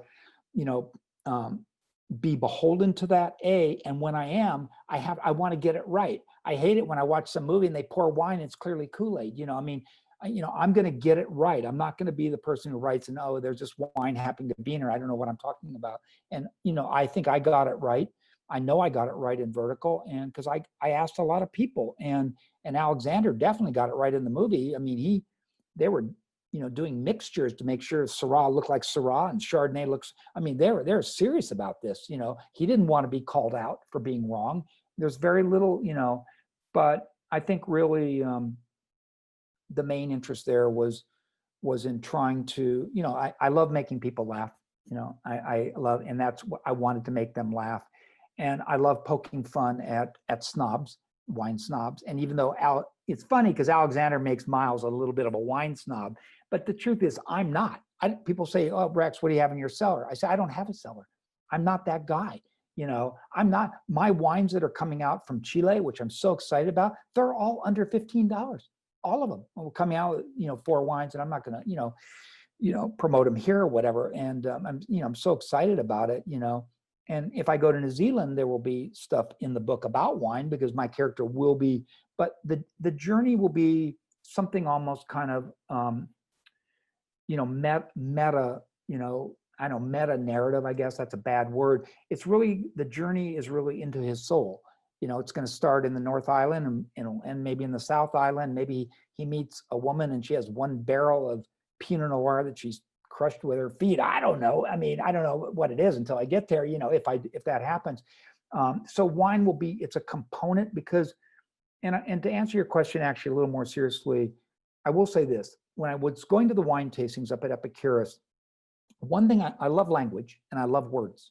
So for me, wine seems to kind of evoke this expressive, and a lot of it is bombast, Robert Parker, and a lot of it is, I know, grandiloquent in a way that's sort of ludicrous. But I love that people actually reach for words and for language and for metaphors to describe something. That appeals to me in a way. And so, Miles' play, and it's very much it's more in the play than in the movie and in the novel, I suppose, is where he loves to play with words. He loves to use big words. He loves, and wine really, it for some reason, say, unlike craft beer, unlike distillates, they don't unleash, poetic, lyrical, they really don't. I mean, what can you say about beer? It's barley, water, yeast, hops, that's it. It doesn't have vintage. It doesn't have country of origin. It doesn't, whatever. I mean, to me, Oregon is just uniquely different. Willamette Valley from Sonoma, from Chile, from, San Ynez Valley, and you can, and so it brings out, I don't know, it evokes a level of expression, in me that I also, so I think in that sense, wine for me is, it's a trigger, I guess, for that. It allows me to kind of go off, in a way to be able to use language, even if at time it comes across as pretentious or snobby. But really, Miles is more self-effacing than he is in the movie. He really is somebody who is not. He's not a snob. He's not pretentious in that way at all. I'm not that person. So wine functions in that way as a kind of a vessel, if you will, for kind of going off poetically or lyrically. And yes, people, of course, the famous wine speech between Miles and Maya there, they've talked about, he's really talking about himself. He's not talking about, that he's thin skinned. I get it, but when I was writing it, when Alexander was writing it, we weren't thinking that, oh, this will be a metaphor for who he is in life. And when she's, that she's using it as a come on or whatever. No, they're actually talking seriously about it. But I think wine can be very metaphorical. You never want to write as a writer, some advice for aspiring writers, you never want to create a metaphor. A metaphor is something that somebody discovers after the fact, But to me, wine is rich. I mean, look, if it's two guys going off on a beer bash, that's not the same. Wine has, there's something different about it. There's something to explore in it. There's a sea of mystery in wine. There's no sea of mystery in craft beer or distillates. There really isn't, or other stuff. But in wine, there is. Every year is different. Every region is different. Every country is different. There's over 1,000 vinifiable grapes in the world, So yes, I guess now I'm kind of, going back on what I said. It is a great inspiration for me, but it's more of an underpinning to it allows me to get to places in myself in a way. And that's ultimately what I'm trying to do, is I'm trying to give you as much of myself as I can and just hope, you don't reject me. So one of the things we talked about before when I was emailing with you was about the sideways effect, and something that we've seen a lot in our work in Oregon wine specifically. We've had people who talk about being here in Oregon making wine and suddenly Pinot Noir becoming something everybody wanted to try. We've talked about people who saw the movie and were inspired to come to Oregon or come to another place that made Pinot Noir. Tell me about that from your perspective. Obviously, it's not an intent. Clearly, when you're writing, you're not intending to affect a wine industry. But tell me about your kind of reaction to hearing about that in the last 16 years, about people who maybe tried Pinot Noir for the first time because of you, or started making wine, or something like that, and about the kind of your reaction to actually something you created having an actual physical effect on a global wine industry. Well, real simply, I feel really great about it. I mean, that despite the Merlot thing, and actually even the Merlot thing is, I really helped that industry in some ways, because it took the bad actors out and left the great ones, they actually thank me to this day. The ones who were making, Schaefer, Duckhorn, out of Napa, but off of the, and that Pinot Noir was only 1% of the red wine market. And I mean, there are millions of stories now. I mean, prior to Sideways, so prior to 2004, you could go to a restaurant, you get the wine list, and under reds, you might not even see Pinot Noir. Now it's the first wine you see, and there's a ton of it.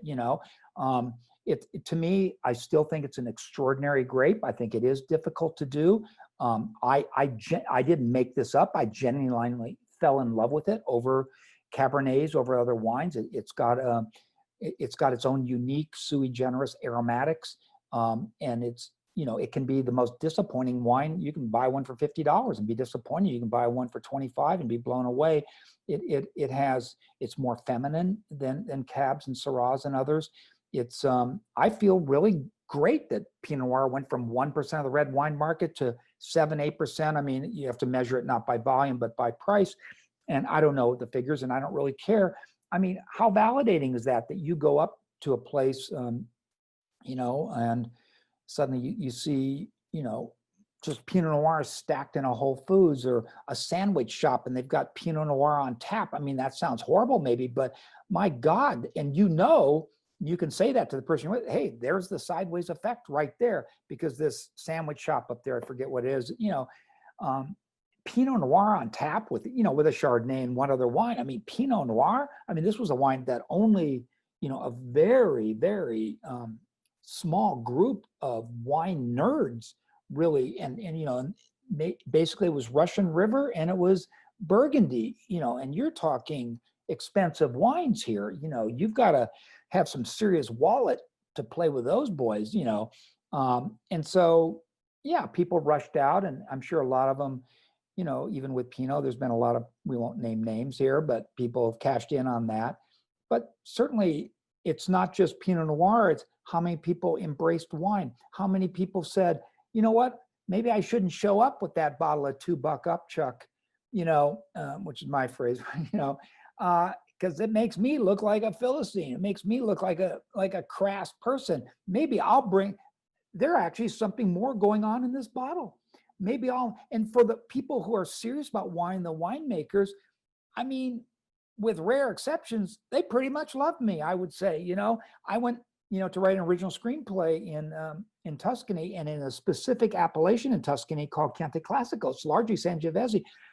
I mean, they don't even speak my language. They all knew Sideways. So, and that's Sangiovese. It's not Pinot Noir, but they understood what it did for wine. People took wine more seriously. Not only that, the movie, it wasn't just Pinot Noir, which is still my favorite grape. I just still think it's incredible. But I love all grapes. I mean, out of Chile, the Sauvignon Blancs are just mind-blowing. I mean, they're the best out of there, in my opinion. But it also made wine tasting and going wine tasting. I mean, the San Ynez Valley, there are a lot of young people up there today that don't even know Sideways. They don't even know what they're up there, but they're staying at the Sideways Inn. They don't even, most of them, do know the movie, but a lot of them don't. But they just know, hey, God, in a 90 minutes, I can be in another world. I can let my hair down. It's more women than men in the San Ynez Valley before, the pandemic and everything else. Literally, the guys are at home watching football. The women are, let's go and, girl bond or something and get high and whatever. So I think the movie opened people up to a culture in a way, and something, I still to this day just going to San Ynez Valley or Willamette Valley, which is so beautiful and whatever. I mean, think of it from my standpoint. I'm dead broke. I just played a round of golf. I'm sweaty. I go to my $29.99 Windmill Inn, now the Sideways Inn, shower, and then I go over to, I don't know, it was then Sanford, but it isn't anymore, with Chris Burrows, the guy with the hat on, and he's actually the real guy there, and he's just sitting there all by himself. He's got these wines lined up that are 20 to 50. There's no tasting room fee. Plus Chris, he pours pretty liberally. And there's birds chirping. I don't hear cars. I live in LA and it's free. And I'm going, what's wrong with this picture? I mean, to get out, I think, I don't know who said it, the great Carl Jung, when I was 19, that was another huge thing. I took a couple gap quarters when I was 19. I read the entire collected works of Carl Jung, 20 volumes. Took me 6 months. I read 6 hours every day for 6 straight months. So yeah, and that was a very, very formative part of who I am today, but I think he said, there's something you need to turn your soul outward to nature in a way. And wine takes us, unlike other alcoholic beverages, it takes us into nature.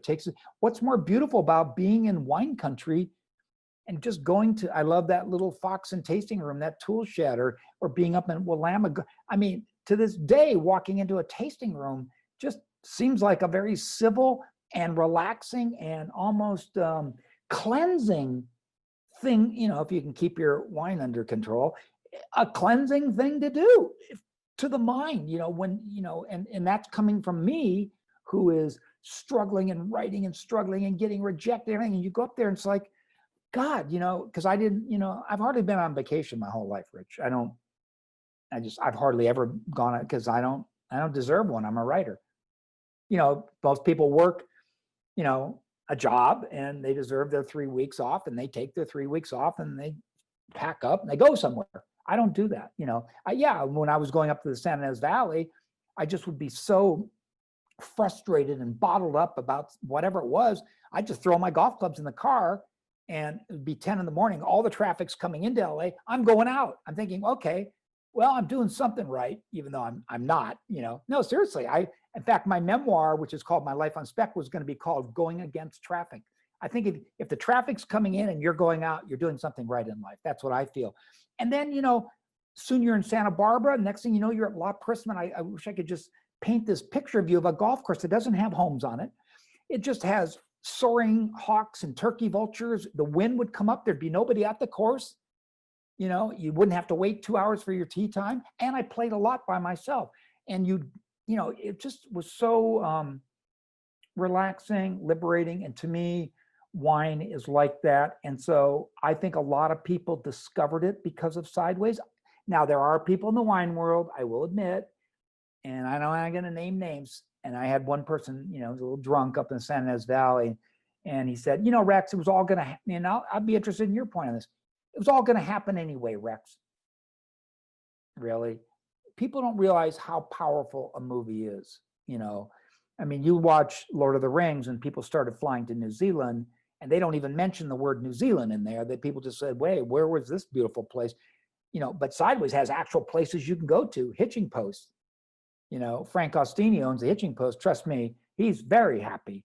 He's a very, very, very wealthy man, and he was just running a restaurant that was probably feeding his family at best, So I don't think, I laughed at the guy saying it was all going to happen anyway, Rex, we were coming on anyway. I don't think so, Rich. I think Sideways took something that was there that I wasn't the only, others knew about it. And by turning it into, a fiction, which is what the movie is, which then makes it, movies are also a dream. And then that it's, when you're sitting in that dark theater and you see that dream, and then you think, my God, I'm only 2 hours away from that dream. If you live in LA, you're only 2 hours away from it. God, I'd like to be up there. And then you go up there, and then, maybe you went up there to see some of the locations, but then you, God, I'll come back. And so so it hasn't, the tourism up there not only hasn't abated, it has actually grown, but not just there. Sonoma, which is mostly Pinot Noir, passed Napa as the #1 wine tourism destination in the world, because they're separated by a mountain there. Willamette Valley, a lot of the great winemakers in Sonoma and Napa migrated up to Willamette because the land was cheaper, not anymore, because Sonoma is so expensive. Most of those guys are hobbyists now, or, they literally are. They're rich.com people, even though they're making great wines. How can you make a living when an acre costs $350,000 or $500,000 in Napa, and you can't scale it up? It's not like Amazon who can build another fulfillment center. You know, you only get 1 year and you have to place them so far apart. So a lot went up to Oregon. Oregon must love me. I hate to say this because maybe some of them don't like the book. I don't know. But come on, it's 85% Pinot Noir. We know that. And this is a movie that, you know, celebrates, you know, Pinot Noir. I mean, truly, truly celebrates, you know, that grape in a way. And where better to go than, you know, Oregon? I mean, my God, the International Pinot Noir Festival. I'm not saying it wasn't successful before, but it has to have been the last 15 years off the charts. I mean, truly off the charts. You know, probably it's standing room only for all I know. How does that make me feel? Wonderful, great. I'm glad people have, you know, fallen in love with really a very little known grape. Only wine connoisseurs knew Pinot Noir. Nobody else drank it. A lot of people didn't get it. And now you had to, in order to get it, you know, you had to pay attention to it. You had to try some different ones. You had to develop a palate. Think of it this way, Rich. You know, I could take somebody young and say, you know, here's Crime and Punishment by Dostoevsky. But you know what? If they hadn't read at least something leading up to that, maybe J.D. Salinger or whatever, they're not going to get to Crime and Punishment overnight. They have to work to get to that moment. And to me, we go back to that earlier analogy I gave you about, you know, not having to have a wallet to develop a film sensibility, to develop a literary sensibility. But, you know, with wine, maybe you do have to have a little bit more of a wallet, but you have to be able to, you have to work your way up. And for people to become passionate about wine, I mean, you know how many millions of sideways wine parties there are? But not all of them are necessarily there to sniff and swirl and conjure up these, you know, ridiculous, you know, descriptors and descriptions of wine or whatever. They're also there because it's a wonderful social, you know, it's a social lubricant too, in a way. And, but, you know, trust me, I've met so many people, you know, who make Pinot Noir, and I haven't met one who doesn't like me. I mean, not only have they can raise the price on their wines, there is that economic fact, but, you know, this will be, you know, probably arrogant, but there's no question the movie put Pinot Noir on the map. I mean, Burgundy would say, no, we've always been there. Yeah, that's true, but they were struggling in the 70s and 80s. They really were. Now, I mean, you can't even find their wines. Willamette Valley, I don't know where they were in the 80s and 90s with Pinot, but they were coming on. But I mean, after the movie, I mean, people, yes, went to the San Ynez Valley, and those wines are overrated for what they are, you know, to be honest with you, but they've gotten better. But, you know, everyone started saying, well, where else is there Pinot? Oh, gosh, Russian River, Carneros. Oh, my God, Willamette Valley, Oregon. I always wanted to go there, you know, 85% Pinot Noir. Good grief. It's only Pinot Noir. We need, that's like the Holy Grail, you know, I mean, so, you know, people have imaginations. They don't just stop here. So the fact that they have, I wrote about a journey, you know, and I made it real. I made my character as real as I could. He's not some phony baloney. He's not some wine critic. He's not whatever. He's just a real person struggling, middle age, you know, at a crossroads in his life. And I think a lot of people identify with that. And that if he can find, here's something that gives him some pleasure, and I don't just mean the alcohol, I mean the actual, you know, because I really do think wine imparts so much more than that. And so many people who drank wine just drank it because they wanted to get high or, you know, or whatever it was, you know. But now, no, you know, think about it. There's a lot more happening in here. And these winemakers who are making it want you to discover something more. And you know what?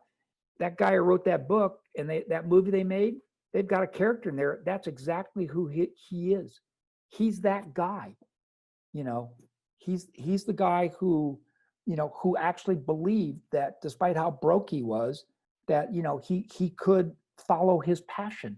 Isn't that what it's about? I mean, not necessarily to make money, but to develop, you know, a sensibility of some kind. And I don't have any qualms. I wish people would stop saying, well, it was all going to happen anyway. It's like they want to take credit. And of course, we'll never know, Rich. But the truth of the matter is Pinot Noir has not gone away. You know, I think just fact that you and many others can now pronounce Willamette Valley correctly is a testament to the power of what you did in Pinot Noir. And we're up here in the Willamette Valley, as someone who's grown up here and lived here his whole life, very excited that people can finally pronounce it right. And yes, IPNC now is so popular, it has a lottery system in place to get tickets. So yeah, I would say it's doing well as well. I'm curious, as you've come to know Oregon wine a bit more, and Oregon Pinot Noir, tell me about your impressions of the industry from your perspective. What do you know about Oregon wine, and what excites you about it? Well, because I'm coming out with wines from Chile, and there's, in fact, I'm getting 3 single vineyard Pinots. I've already decided on a Sauvignon Blanc and a red blend, and actually a rosé. But in our first portfolio, there has to be a Pinot Noir. So the first ones they sent me, I frankly didn't like, and I was honest with them, and so they're sending me 3 or 4 single vineyard ones, and I'm going to pick one. They're blending them or whatever. But I wish, I guess, in some ways, I know Pinot is really, it is difficult. It's not, they drop a lot of fruit, and they don't get a lot of quantity in order to get the quality out of it. So I have a lot of respect for them, and I think that probably, especially going into kind of a recessionary time, that it's going to be, it's going to be hard. But Pinot is still only, we only really see it in Willamette Valley, and also, with the 1 million acres that were burned, 2020 could be a pretty tough year. And obviously Sonoma and the San Ynez Valley, Monterey, Chile has quite a bit of Pinot Noir, but for me, it's and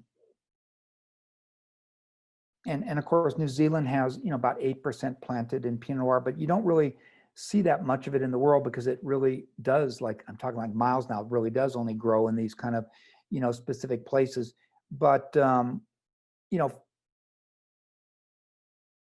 don't, I guess when I look at the Oregon wine business, I think what I started to say was we bring, or at least I do, I bring price expectation, I bring wine expectation to price, to bottle, whatever. So if you tell me a wine costs $20 and it's a Pinot Noir, my expectations aren't super high. So if it really over delivers, then I'm excited. If you tell me it costs 100 and it's Pinot Noir, and they've done studies on this, then I'm like, if I'm not, floating on a cloud, then, I suppose if you're super rich or whatever. So I think Oregon, to me, is one of the greatest places for Pinot Noir. For me, I mean, I know this is, you might think I'm saying this playing ad hominem,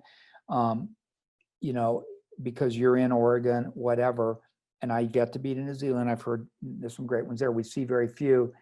Chile is a relatively new wine region, and they do a lot of other grapes, unlike Oregon. Oregon has devoted themselves to Pinot Noir. Think about it, other than Burgundy, and even Burgundy is 50% Chardonnay. So you have devoted yourself to this one grape.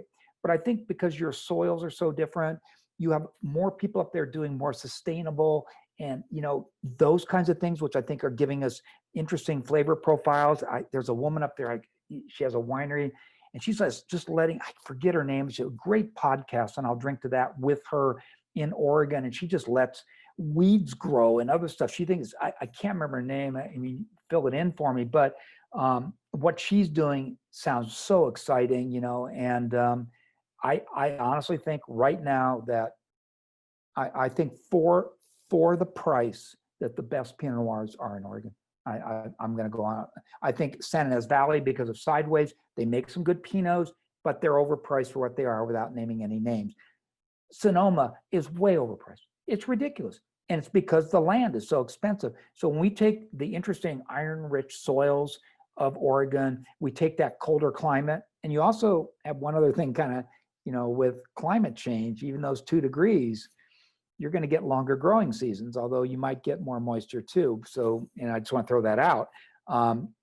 It might be an advantage to you in some ways, but the truth of the matter is I think, given the quality of the winemakers in Oregon, many of whom have migrated from other places because They want to be able to do what they can do and not have owners say to them, hey, wait a second, I paid $350,000 for that acre. Why are you dropping fruit? I mean, he says, because I want to make the best wine on the planet. Look, I'm not going to try to put down Sonoma winemakers. I think a lot of it has been taken over by rich Silicon Valley types, and let's face it, and the San Ynez Valley does not have doesn't have the great soils that Oregon does, in my opinion, in that colder climate. I also like that, I do like that kind of, that darker, more blackberry, there's a little more something geologic going on in those Oregon Pinots. I don't know, not all of them, but a lot of them. And again, the Pinots, there's one region in Chile that I am going to mention, which is Casablanca Valley. So there's a lot of regions, but the Pinots out of Casablanca Valley are incredibly stellar. It's not as big as Willamette Valley. But so I don't know if that answers your question. I'm just saying, to me, I do, and I'm not saying this for your benefit, that one of the reasons I wrote, Sideways 2 or Vertical as it's called, but I wish it would have been called Sideways 2, is I had gone up there to write an article about golf, if you want to know the truth. And I fell in love with it. And then I started to say, I'm going to write, I think, it's a long story about Vertical. I'm not going to bore you with it, but once I ideated this road trip, so it goes back to my road movies and whatever. Actually, this is kind of funny. There's a woman up there, and I forget her name. She's a publicist, but she's married to a winemaker.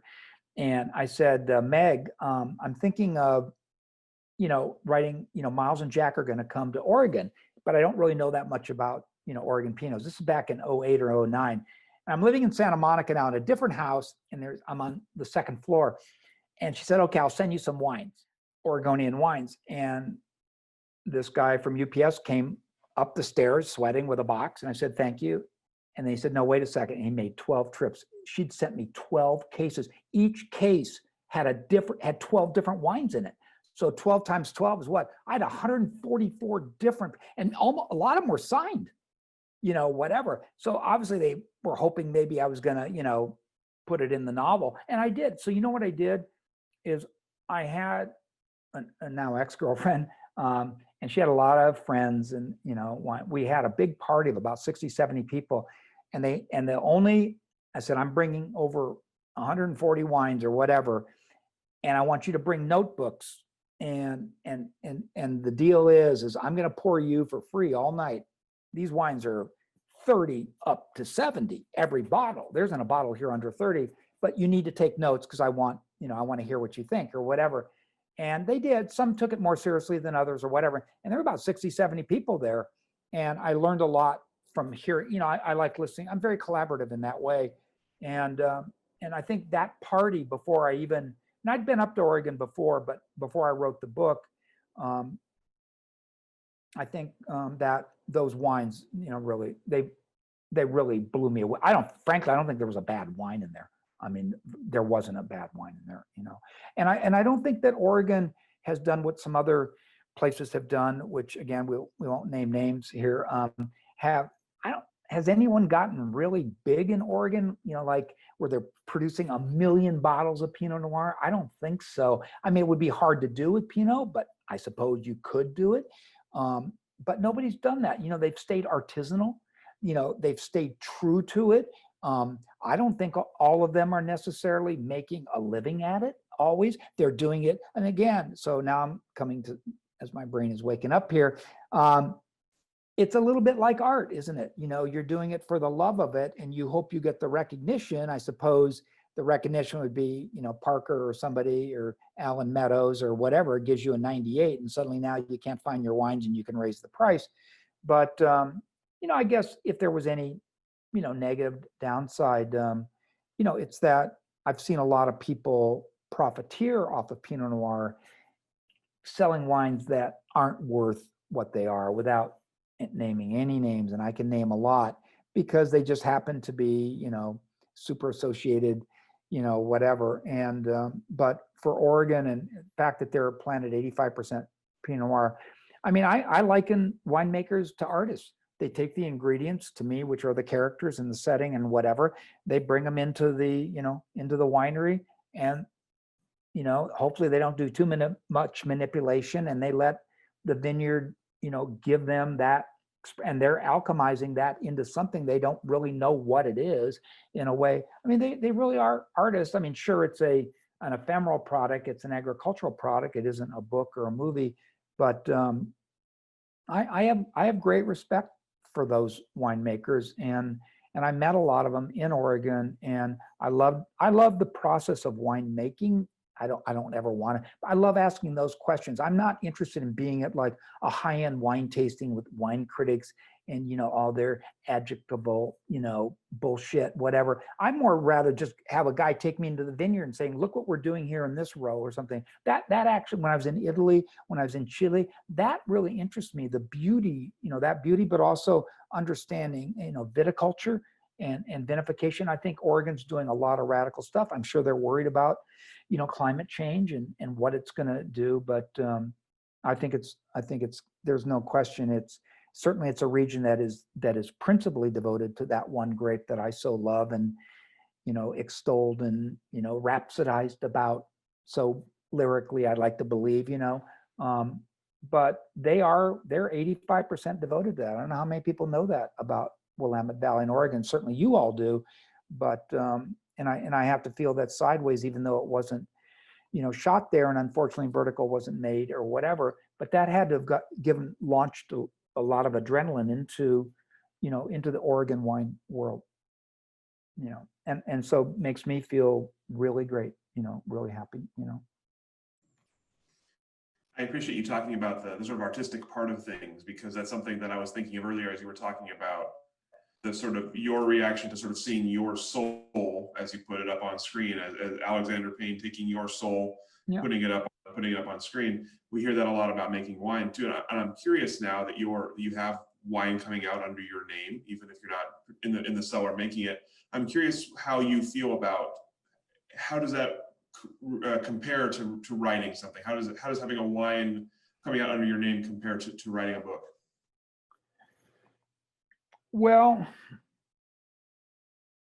the person who brought me to Chile, he said somewhat sheepishly over the phone, how would you feel about putting your name on a bottle of wine? And, because he thought I'm this uncompromising artist who wouldn't sell out, Of course, everybody sold out, it was amazing.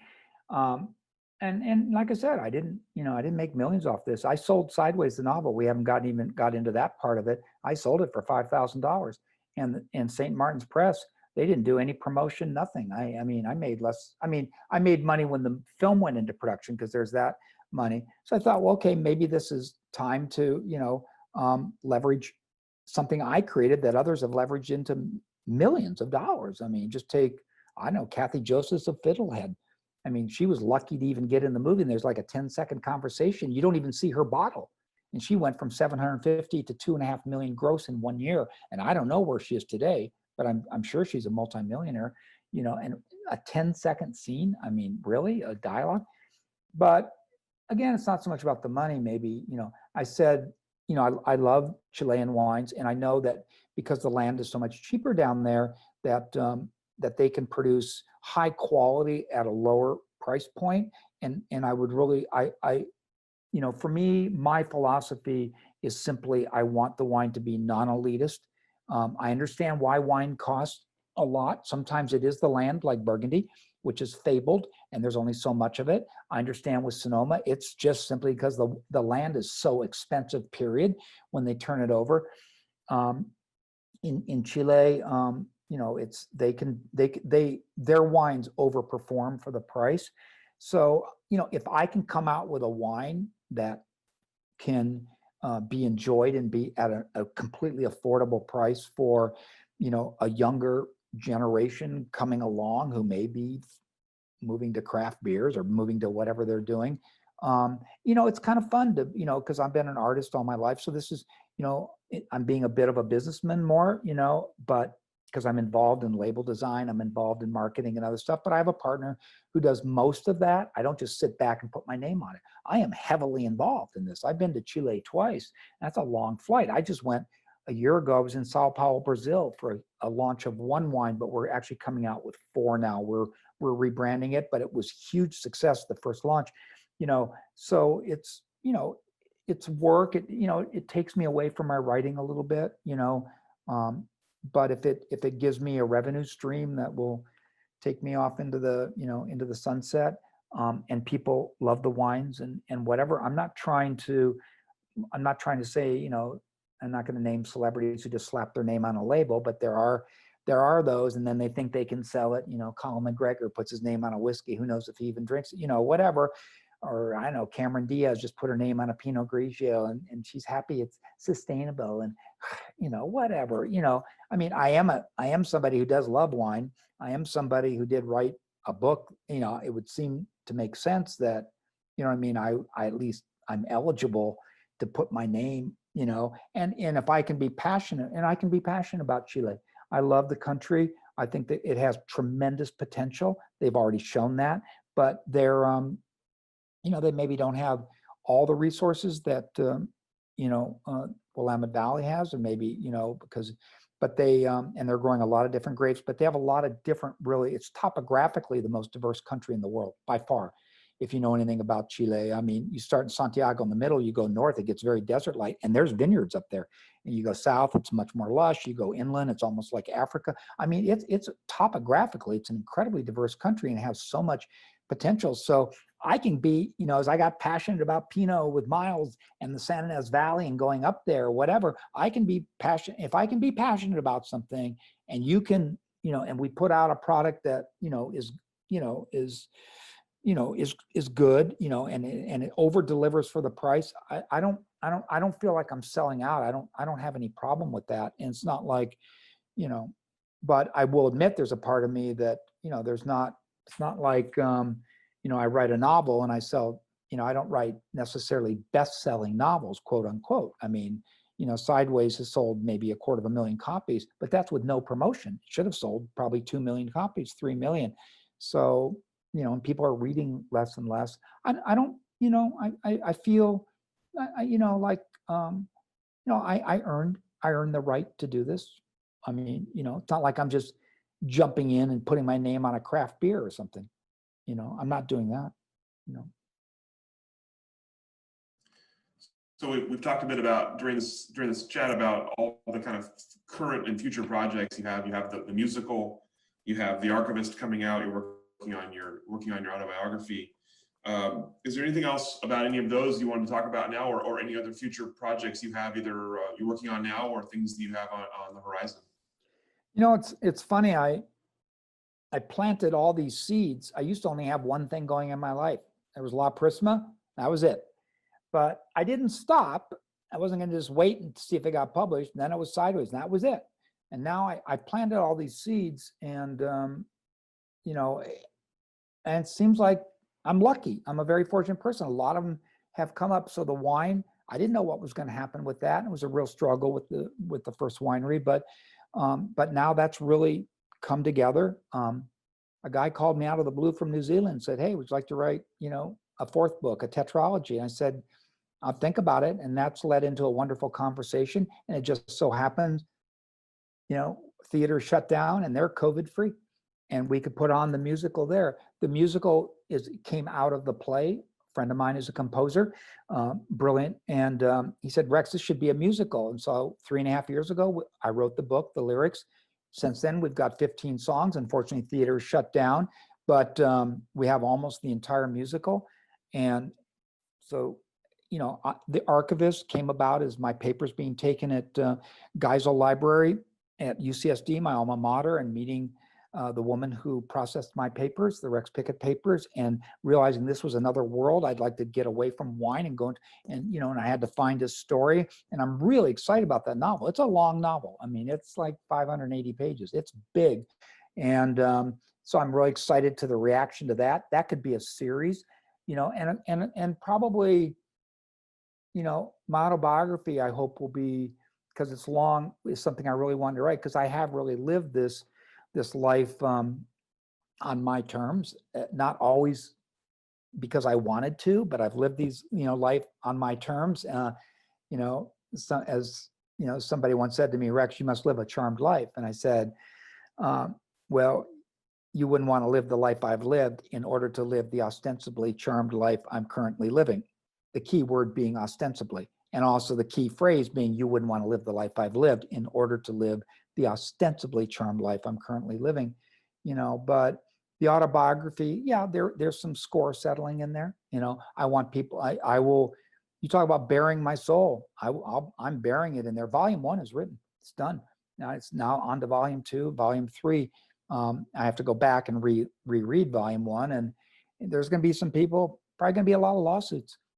I don't know. I lay it out there. I don't sugarcoat it. I mean, at all. Why would I? I mean, I didn't sugarcoat it in Sideways. But it's like I wake up every day with so many things. If New Zealand happens, that would take me there very soon. Not only, Rich, you don't know this, not only would there be, in other words, in order to write a novel there, I have to go travel those islands for at least 2 or 3 months. So that's part of the deal. Same way I did in Chile. In the San Ynez Valley with Sideways, I was going up there. So the novel came out as a result of that. Vertical was a little bit different, but I'd have to go there. I know nothing about it. I'm not going to write a novel off of Wikipedia. But when the project was presented to them, they wanted to do a 6-episode TV thing with me hosting it, a la Anthony Bourdain, of that journey. And I thought, well, yeah, but could we do that after I do the research? And they agreed, and they want to. So I would also be going there to host a TV show. Then there's putting on the musical there, but we can only get so many people into the country. I wake up every day, but it's, it's great. It's like, if one thing is kind of like sort of on hold, I can go to this other thing. But the thing I'm most, I'd be very excited to go there. I'm very excited, about the Archivist, and I'd be very excited to write a Sideways for New Zealand. And I'd be very excited to see the musical. I've heard the music. I wrote the book. We should be on a stage right now, but everything shut down, and I mean 100% shut down in March. And theater may be the last thing that comes back in the U.S. In fact, it will probably never come back to what it was, ever, never. Personally, that's what I think. Some disagree with me, but not in New Zealand. I'd just love to see that musical, come out, because the play was such a wonderful experience. Because you have to realize, and again, I don't want your audience to take this wrong, but I was peripheralized when the movie came out. People pushed me aside. I was invited to some things. I felt not an outcast, and not a pariah, but just sort of like not really respected, to be quite frank with you. And I'm not the only one. It happens to other novelists. Bear in mind, I didn't do the screenplay, but it is such a personal piece, whatever. But with the play or the musical, your name is above the title. Rex Pickett, Sideways. So again, we talked about validation, Rich, a long time ago in this long interview. That's really validating. And when the play works, which it has, not every version, but the first 3 really worked. It was in London too, and that was to be at the La Jolla Playhouse, 400-seat theater, 8 performances a week, not 3, 400 people instead of 50, sold out and extended twice. I mean, that's electrifying. I mean, truly electrifying. And it's your name now. It's Rex Pickett's Sideways. And again, I don't want people to think I'm, bitter. I don't want them to think I'm an egotist or whatever. But it's amazing the people who took credit for this, who had little or nothing to do with it. To be honest with you. And so the play, the books, but the play, the musical kind of restores for me who the credit really should go to. I hate to say it. I created that world, and I didn't just create a world like I took a few trips up there. Hey, I think I'll do a thing about 2 guys on a bachelor party. No, that's my life. That's 10 years of my life going up there, those places, everything. I lived that. And I suffered that character of Miles Raymond. I suffered that character, and I had the temerity, if you will, if you'll give me that, to lay that bare on the page, and then they laid it bare on the screen. I mean, there was resistance. I mean, I have over 230 rejection letters on 4 sets of submissions for Sideways the novel. 230 rejection letters. And I mean, a lot of things I'm not saying in here, but so I feel very fortunate, given what's happening in the world right now, to have all these things. And whether it's the Archivist, which takes me into a new place that celebrates a profession that the woman who processed my papers made me really look into and see that they're working behind the scenes, preserving history, as you are doing. I have just tremendous respect in the face of this onslaught of content. I mean, I know this probably got wrong, but somebody said, or I read the other day, that every 48 hours, the internet pushes more content than all of the 20th century. Every 48 hours. What do you do as an archivist? I mean, there's just content just is coming at us from so many different places. So archivists face a lot of, so to go into that world and maybe do other, the main character is Emily Snow, 27-year-old, and she literally solves a murder. I mean, that she just goes there to finish up a project, and it gets into the literary world, it gets into the politics there or whatever. I'd love to see her go off to Florence or London for another, be a project. They're kind of like the lone gunslinger. They come into town, they finish a project, but then they stumble upon, so it's going back to La Prisma, which is, or even from Hollywood to Deadwood, mysteries. I love mysteries. So I'm still going back to that, Raymond Chandler, The Long Goodbye, of course, my favorite novel of all time. But, I'm able to now bring that back in a different way, but with a woman character. And, she's not a detective, but in a way she becomes one. She's very assiduous in her work and what she does. So, all these things, I wake up every day really feeling pretty excited about all the things. Sometimes I feel overwhelmed, should I be working on this or working on that? But, and also when you're a failure, rejection is much harder than when you've been rejected and then you've had success. Then, you can, and people say stuff, it still hurts, of course, if someone, a critic said, well, Rex missed it here or whatever. But, I've been through that. I've run that gauntlet. I've run that, ring with Sideways particularly. And then you win over 350 awards. Admittedly, it's the movie, it's not the novel, but it is you. It's it not only restores your confidence in yourself and what you did, but I guess validating is the word I want to use. And it kind of inures me to criticism. Not that I still reach out and I still take it, but I feel liberated. I feel liberated by that success in some ways, that I can, I don't want people to think of me as a sellout because I'm coming out with a wine, because I truly believe in these Chilean wines. It's a great place right now for wine, whatever. And like I said, the musical, the reason I want to see it is because it really is more celebratory of the women characters. They're so much bigger, and it's really more about Miles and Maya. It's still the same story, but it's really more about the two of them. And the songs are so beautiful. And musicals take you to another dimension from the play. They're much more, it's more transporting. It really hits the heart and the soul in a way that even the movie did, and obviously the play did too. But a musical takes that to another level. It sacrifices some things as a result. It is its own art form, that I've probably seen 5 musicals in my life, but my composer has seen about 1,000. So he knows it, but I wrote the lyrics, so I had to join ASCAP. So I started out writing poetry and put out 2 self-published poetry books, wrote avant-garde fiction, made 2 independent feature films, then, wrote many screenplays in there, optioned some that should have gotten made, didn't, then, won the Oscar for the one short film, whatever, and then wrote novels, and then Sideways was adapted and made, whatever, and then wrote an adaptation of the novel for theater, for live theatrical. And now, I'm doing, I hope I don't, now the musical potentially going back, it's like I've really kind of, I've this trajectory, from there to there, but all at the end of the day, it's really about storytelling for me.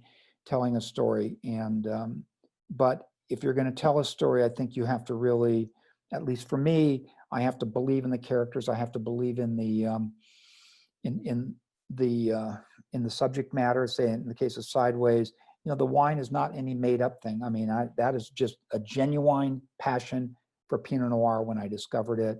And for me, I feel like maybe I'll end up just writing wine labels. I guess that will be, or car manuals. I don't know, but I've been able to explore my voice across a whole range of mediums.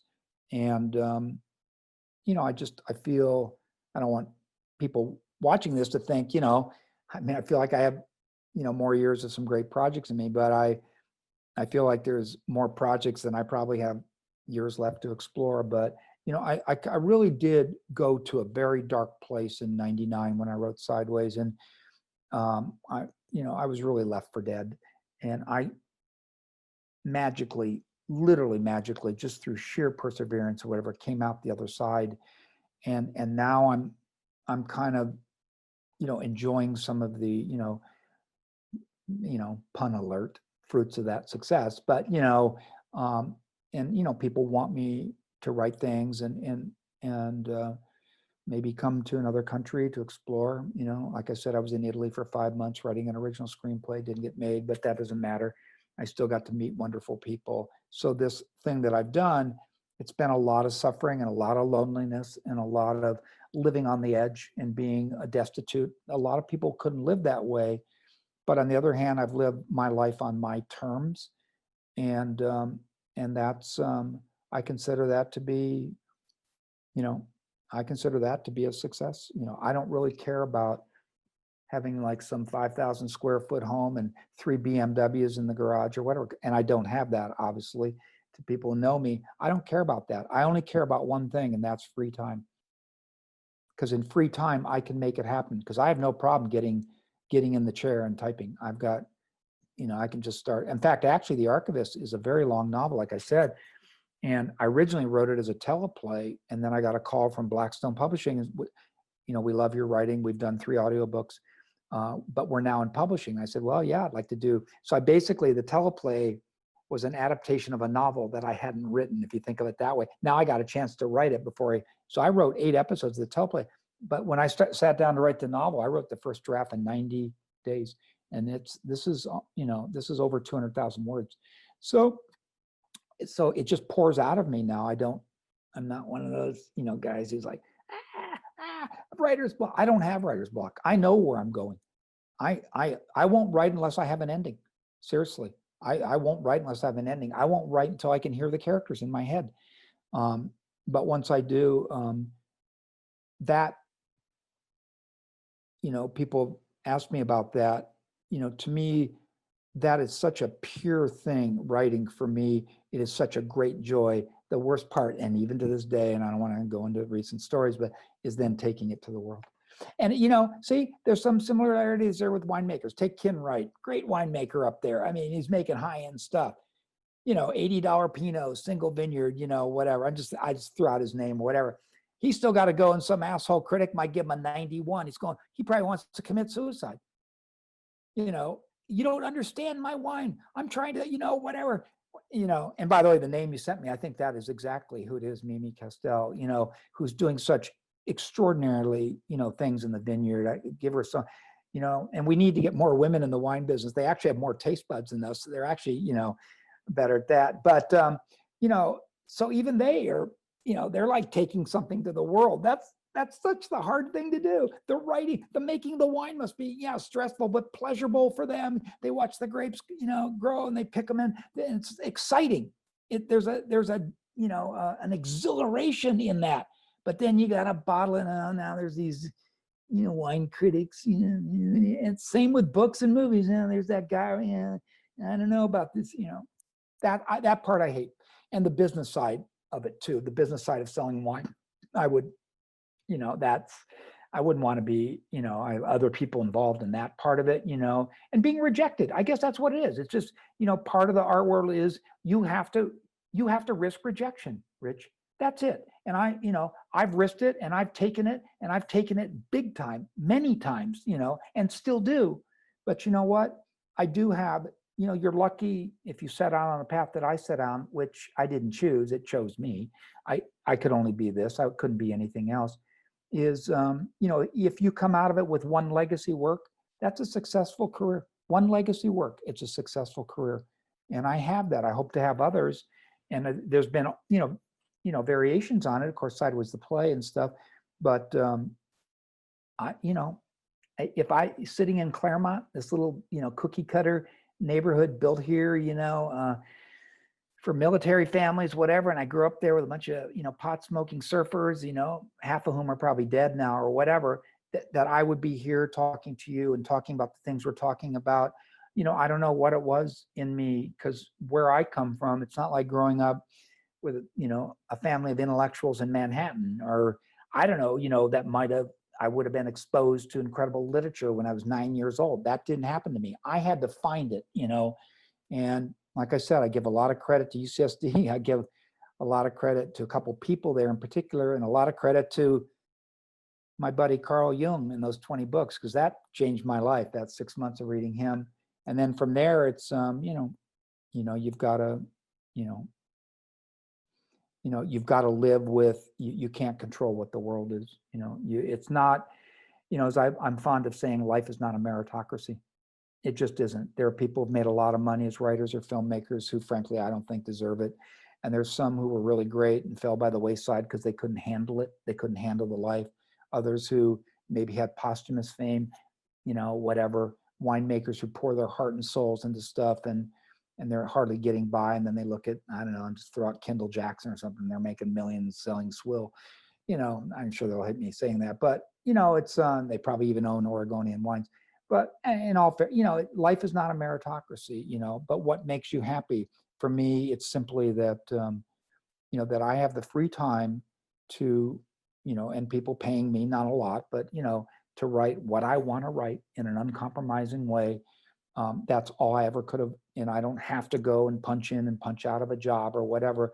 I consider that to be a successful life.